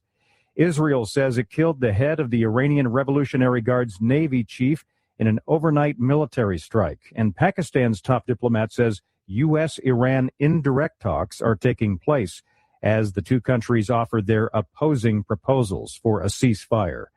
An appeals court has ruled that the U.S. can continue to detain immigrants without bond. The ruling handed a victory to the Trump administration's crackdown on immigration. AAA says today's national average for gasoline just under $4 at $3.98 a gallon. Wall Street down arrows across the board. This is SRN News. If you don't care about saving 50% off your wireless bill for the same 5G coverage the big guys are charging a fortune for, maybe you care about keeping jobs in America. Pure Talk does. They've pledged to run their entire operation from this country, including all their customer service. Or maybe you care about our nation's veterans. Pure Talk does. They've donated hundreds of thousands of dollars to America's Warrior Partnership, a fantastic organization working hard to prevent veteran suicide. Or maybe you care about closing America's skills gap. Pure Talk does. They're a proud supporter of MicroWorks.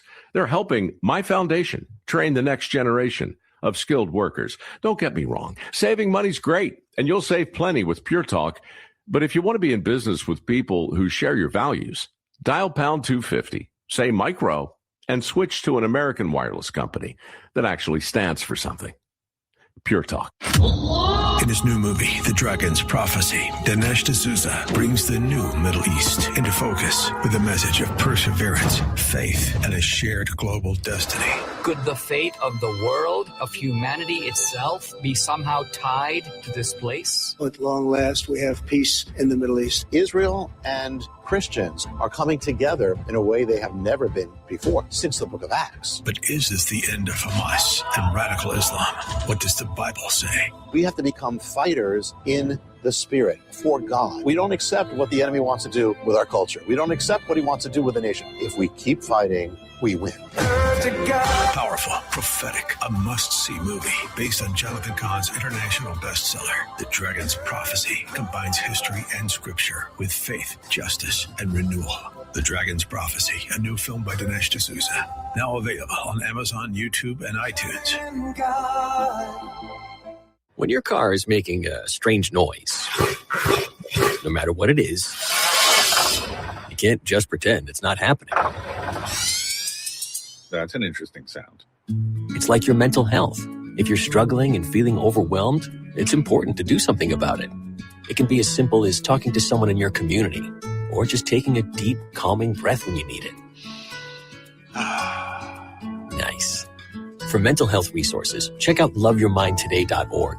At loveyourmindtoday.org, you'll find information that may help you get through a tough time. Things like tips for dealing with stress, how to navigate difficulties like financial worries, anger, substance use, and more. You can also find real stories of how people navigated their own mental health challenges. Because once you start to address the problem, you can go so much further. Visit loveyourmindtoday.org. That's loveyourmindtoday.org. Brought to you by the Huntsman Mental Health Institute and the Ad Council. You served behind the desk. You served in combat. You did 4 years and got out. You were drafted. You gave 20 years. You gave exactly what your country needed. And so did you. When you raised your hand and swore an oath to your country, when you put your name on a dotted line, you became part of only 1% of Americans who did the same. You are a veteran. You are a veteran. you are a veteran. Because no matter when, where, or how you served, you made a sacrifice for your country, and you deserve support. If you're struggling with life after service, don't wait. Reach out. Reach out to a loved one, to a fellow veteran, to VA. Find resources at va.gov/reach. Brought to you by the United States Department of Veterans Affairs and the Ad Council. The Dave Ellswick Show is back. 101.1. The Answer. All right, back with you. We're into the last couple of segments of the show for this week. It's been a great week. We have shows tomorrow, of course. It's Friday. And we got some good guests coming up tomorrow here on the Dave Ellswick Show. Next Friday, a week from Friday, we won't be on the air live. We'll be just doing the show, a best of show, because that's Good Friday, and that's the day that's taken off by Salem Media. Total number of victims of UK gang rape gangs is exceeding 100,000. Let me repeat that to you. The total number of victims of UK rape gangs exceeds 100,000. That's just a conservative estimate. The figure coming from Julie Bendel, founder of the group Justice for Women. She was interviewed by Brendan O'Neill of Spike, and here's what was said. Quote, "We all know, or those that are being honest about it do, that this particular group of men, whether they're Iraqi Muslim or Pakistani Muslim or anything else, are embedded within a very traditional misogynistic culture. They are clannish with their extended families. This enables them to run big drug cartels, as well as cartels of prostituted and sexually abused girls for their own pleasure. The last thing that we want to do is for people to stop listening to this because of hyperbole and exaggeration. But if you were to take a very conservative estimate, you're looking at several towns and cities where girls are being abused and targeted by a very similar type of perpetrator. The real number will be well over 100,000, and that's a conservative estimate. That is a terrifying number of victims, the vast majority of whom will never see justice. Almost none of them will have counseling or any kind of psychological support. We're talking about thousands of ruined lives. It's an extraordinary strain on the UK and on our nation, in fact, as well, and on the well-being of working class communities. It ought to be an object lesson for all Western democracies. Unchecked immigration and a political class on the left unwilling to do anything about it. This is real deal. This is going on big time in the UK. It's a big deal in France right now, and it's terrible about what's happening to women in Spain. This has been brought on by the immigration that has happened, that has come from the Middle East with the Muslims.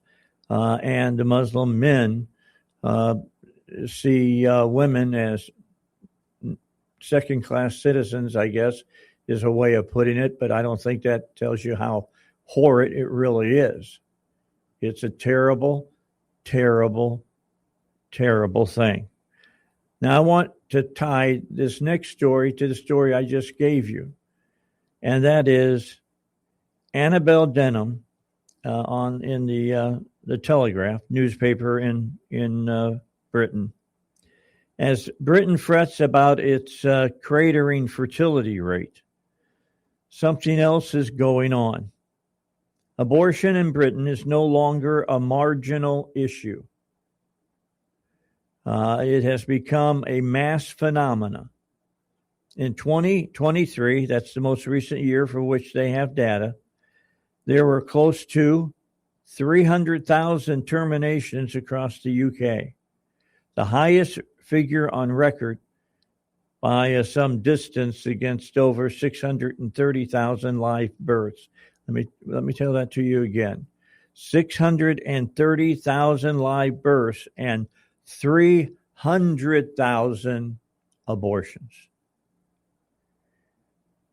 The upcoming decriminalization of abortion is likely to increase the number of terminations further at precisely the moment when we are being worried about the economic and societal implication of too few births. We are also presiding over historically high rates of abortion. Had numbers in 2023 been in line with 2015, there could have been roughly 15% more births. That's not a rounding error. It's a demographic fact with long-term impact. And that is from a story in the Telegraph in the UK. This as the UK moves ahead with a macabre piece of legislation that will allow abortion up to birth. The former health minister, Maria Caulfield, said that passing the amendment would mean infanticide would become possible with no legal consequences. Catherine Robinson, spokeswoman for pro-life group Right to Life, said the abortion up to death clause is one of the most extreme pieces of legislation ever to pass the House of Commons and the House of Lords. Quoted as a travesty that such enormous and terrible legislative change, which will directly endanger the lives of unborn babies, well beyond the point at which they would be able to survive outside the womb, as well as the lives of their mothers, has been allowed to happen. Incredible. Just absolutely incredible. In searching for the gang rape article, Yes. you're not going to believe this one I came across, Dave. What's that? Wow, I'm blown away. Let me put it up here. It's just the word itself that they're using. Read this article. Gang rape victim to be euthanized. After father's legal challenge fails. So she was raped by her boyfriend. And then again later on, different time by two other men. She jumped out of a window, became paraplegic because of her, PTSD or whatever to this. And she's now going to be euthanized. Euthanized. That's what we do to animals here. Yeah, she's asking to be killed. Yes. See, that's the result of it. This is what scares me about, quote, mercy killing. Because that's the other term that they call it. And it's a person should be able to do what they want with their body. That does not mean that society or your government has to go along with it. That's BS. It left her paraplegic and she's suffering chronic and incapacitated pain with no possibility of improvement. But that's the result of the rapes. Yeah. If they would just get a grip on teaching men not to rape women, she would be fine. Well, the way you get a grip on that is that you make that a capital crime and one that you can bring the death penalty to. Of course, they don't have the death penalty in the UK any longer. Maybe they should go back to it. I'm just saying. I'm just saying. Castration. That's what I think. It's the worst thing I think that can happen to a woman. I've got two daughters and two sons that were all attacked. My daughters from my wife's previous marriage. Look, I sat through the therapy sessions so that I would know how to deal with the things that a woman carries with her after a sexual attack. And they just hear me clearly. They never, ever get over it. they can smell a certain smell, hear a certain song, and it triggers all of the stuff all over again. It's terrible. I remember when Kim called me one night, and she wanted to talk to Dad, and I got on the line with her, and she says, "Dad, I don't know what to do." And I said, "What's going on?" And she said, "When I have sex with my husband, I see the perpetrator's face on him." Now, what am I supposed to say? I mean, seriously, I listened to her, and I talked to her about getting further therapy, and it helped. But she's going to live with that for the rest of her life. And there's nothing you can say. And nobody else understands. I don't think people don't understand that, this whole thing of rape and pedophilia and things that are going on. I think the best thing that could happen is that we have a noose out in the back right behind the court. And if the person is found guilty of sexually abusing somebody, raping someone, you take them right on, you give them their one appeal. And if the rest of the trial was clean, then you take them up and put the noose around their neck and be done with them. Because you know what? They really don't even feel like they've done anything wrong. Well, the bottom line is that everybody says, well, we try to make them productive members of society again. They will tell you, the doctors will tell you that they never get over that. They always want to do that. They're hot wired to do it. If that's the case, then we have to, understand best that we get them out of the pool. Yeah, sometimes it's because it's been done to them. Yeah. Sometimes it's just there's some mental defect they have. Sometimes it's just the taboo of the situation. I've talked about this till I'm blue in the face, and I've told you about my own children and what they've gone through because of pedophilia and things of that nature. I have no sympathy, empathy, anything for a pedophile. I don't either. Actually, later in life, I was molested when I was 5. And I remember the details. I was just talking to somebody the other day. I was like, I remember. I'm not going to let it make me a victim. Yeah. Though. Never. But still. But I turned around when I was 30 because I never said anything to anybody. And I found out he had been molesting his granddaughters. Oh, my God. And I called up the detective who was investigating it. And I said, it happened to me. And then turns out an old neighbor of his also called after she was also in her 30s. And I knew her, actually. But we did that. And then he lost his leg, part of his leg in prison, got gangrene because diabetic. And he's out now. But, I feel vindicated. I feel bad that I didn't say something sooner. He should never have gotten out. I agree. To walk amongst us again. I will not apologize. But his dad was also like that. He was not my mom's dad. He was her stepdad. But he would be the kind that he'd be like, "Oh, come sit on my lap," and then fondle you. Yeah. But I was a kid. What do you do with that? You don't want to cause trouble. You don't want to. You don't. But it's much different than rape as well. Yeah. Because rape is a violent crime. Like that's. I'm with you. Yeah.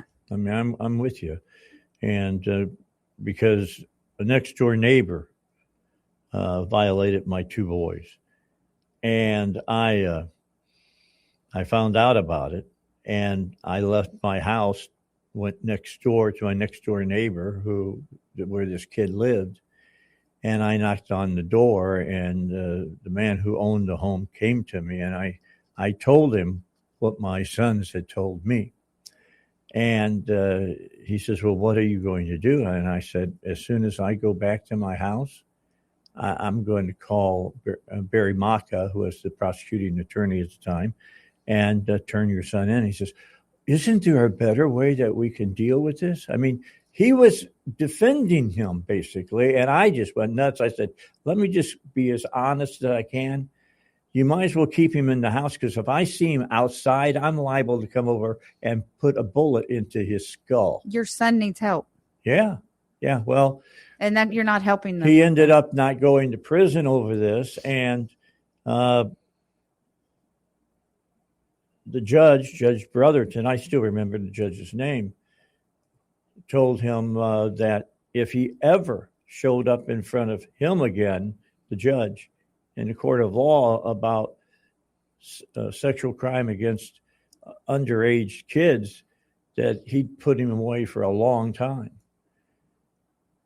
8 years later, this same kid, same guy, was molesting a 13-year-old girl. And my mother-in-law said she had read about it in the newspaper. And I said, did Barry Maka call you and talk to you? She said, no, he's not the prosecuting attorney anymore. And I said, okay, fine. So I called the prosecuting attorney, and I told them what Brotherton had said. They showed up within 30 minutes and arrested him at his home. And then he went in front of Brotherton, and Brotherton put him down in Huntsville. And he just got out like 2 years ago. I don't think he shouldn't have ever got out. All right. He should have been there. Because now he's going to do it again. I don't care if you put him on a registry. Yeah. Oh my God. They're going to do it again. They will try. I have no doubt about it. They'll try. So yeah, I have no sympathy, empathy. And if they had willpower, Dave, then they wouldn't be rapists to begin with. Yeah. Here's the other thing. That I want to mention to everybody. I had pushed about 8 years ago, that paternity had to be established on any live birth here in the state of Arkansas. And I was told it would never pass. Do you want to know why it wouldn't pass, Val? Inbreeding. I'm going to be on. Yep. I understand. I'm going to be really honest with you. I understand that. They told me, well, we'd have to deal with fathers that are diddling their daughters. Let me tell you what. I said, you should put those bastards behind bars as quickly as you can. Let me tell you, that same man that did that to me married a woman who, I didn't know this till much later, married a woman who had a child, right? Then her dad came to live with them. That kid was her dad's, and he knew it. And he let him live there because he was the same kind of freak. Like he is like my mom's half brother. So and that's the worst of my family. I'm going to get disgusting. With a senator or with a state rep and see if somebody has the balls to run that piece of legislation again. That could keep people from. But then there might be more murders as well because these poor little girls. All right, that's all I got right now. We got to get a break in. We'll come back and finish up the Dave Ellswick Show when we return here on 101.1 The Answer. RedState.com captures the pulse of conservatism. Red State staff of contributors are on top of breaking news with stories and analysis that challenge the established agenda. RedState.com educates, motivates, and activates passionate conservatives across America, arming them with the facts that put them ahead of the political curve. No wonder RedState.com is a must-read for elected officials and for citizens who want to make their vote count. RedState.com is the place where influence meets action. Log on to RedState.com today. On Salem News Channel, principled voices are shaping today's conversation. Scott Jennings brings clarity to the toughest debates. Josh Hammer's blistering commentary puts politics and culture on trial. And Alex Marlowe's insight connects us to what matters most. Watch anytime on Samsung TV Plus, Pluto TV, or find us on your screen at snc.tv. 3 new shows, 1 powerful lineup. Salem News Channel, across America.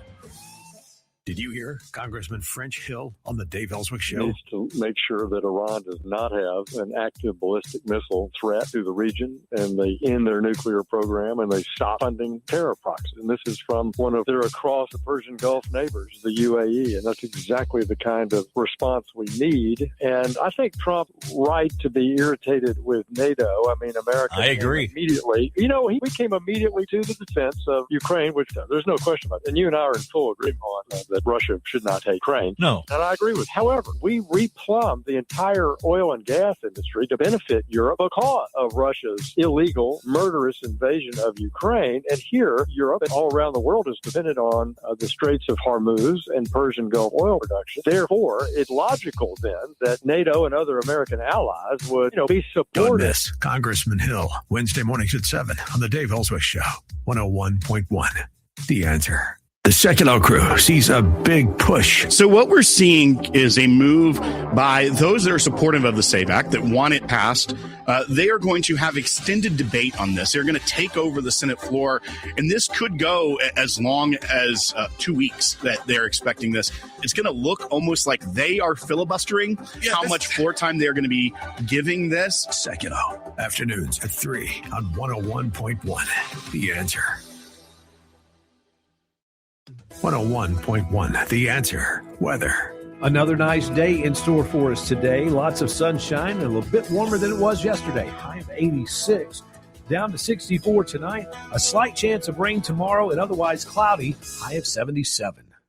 America is at a tipping point. To ensure we stay the land of the free and home of the brave, you need to be informed and engaged. That's why we're here. 101.1 The Answer, where Little Rock comes to talk. The conservative voice of Arkansas. The Dave Ellswick Show on 101.1 The Answer. All right, final segment of the Dave Ellswick Show for today. We'll reconvene at 7 a.m. Here on 101.1. Abortion doctor Kermit Gosnell passed away in a hospital, in prison. He was 85 years old. That name, if you've been listening to my show for any length of time, will ring a very big bell to you, because we talked about Kermit Gosnell on my show for months. This is a guy who committed atrocities and killed thousands of unborn babies. He was sentenced back in 2013, convicted on 3 counts of first-degree murder, killing infants outside of the womb by, quote, snipping their spinal cords. In fact, he was guilty of at least 100 such murders, and arguably thousands. Ann McAnally, you may remember her. I brought her here to Little Rock. We showed her movie about this guy. And over at Matt's place, Riverdale. Gosnell is gone, she said, but we should take time to think of the thousands of innocent babies who were his victims. They lived for a very short period of time, but must not be forgotten. They achieved some measure of justice with Gosnell's prosecution and incarceration.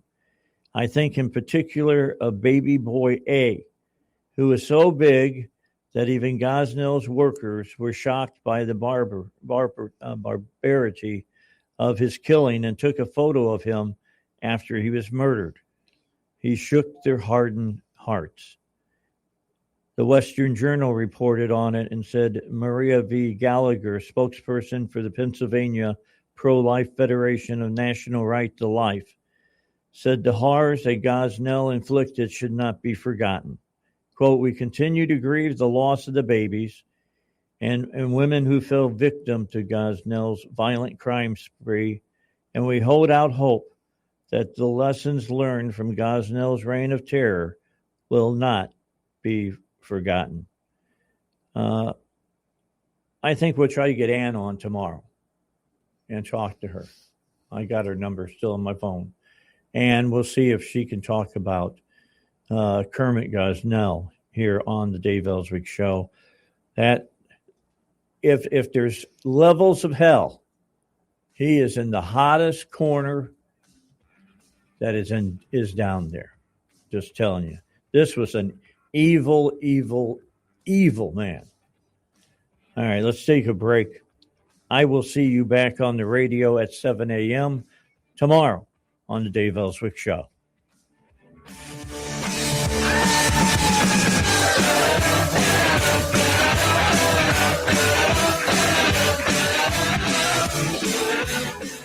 News breaks fast. We break it down faster. 101.1 The Answer, where Little Rock comes to talk. KDXE, Kamak Village, Little Rock.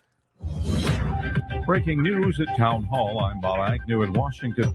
House Speaker Mike Johnson sounding an optimistic tone about the end of the upcoming war in Iran. He says it should end sometime soon. I think we're wrapping up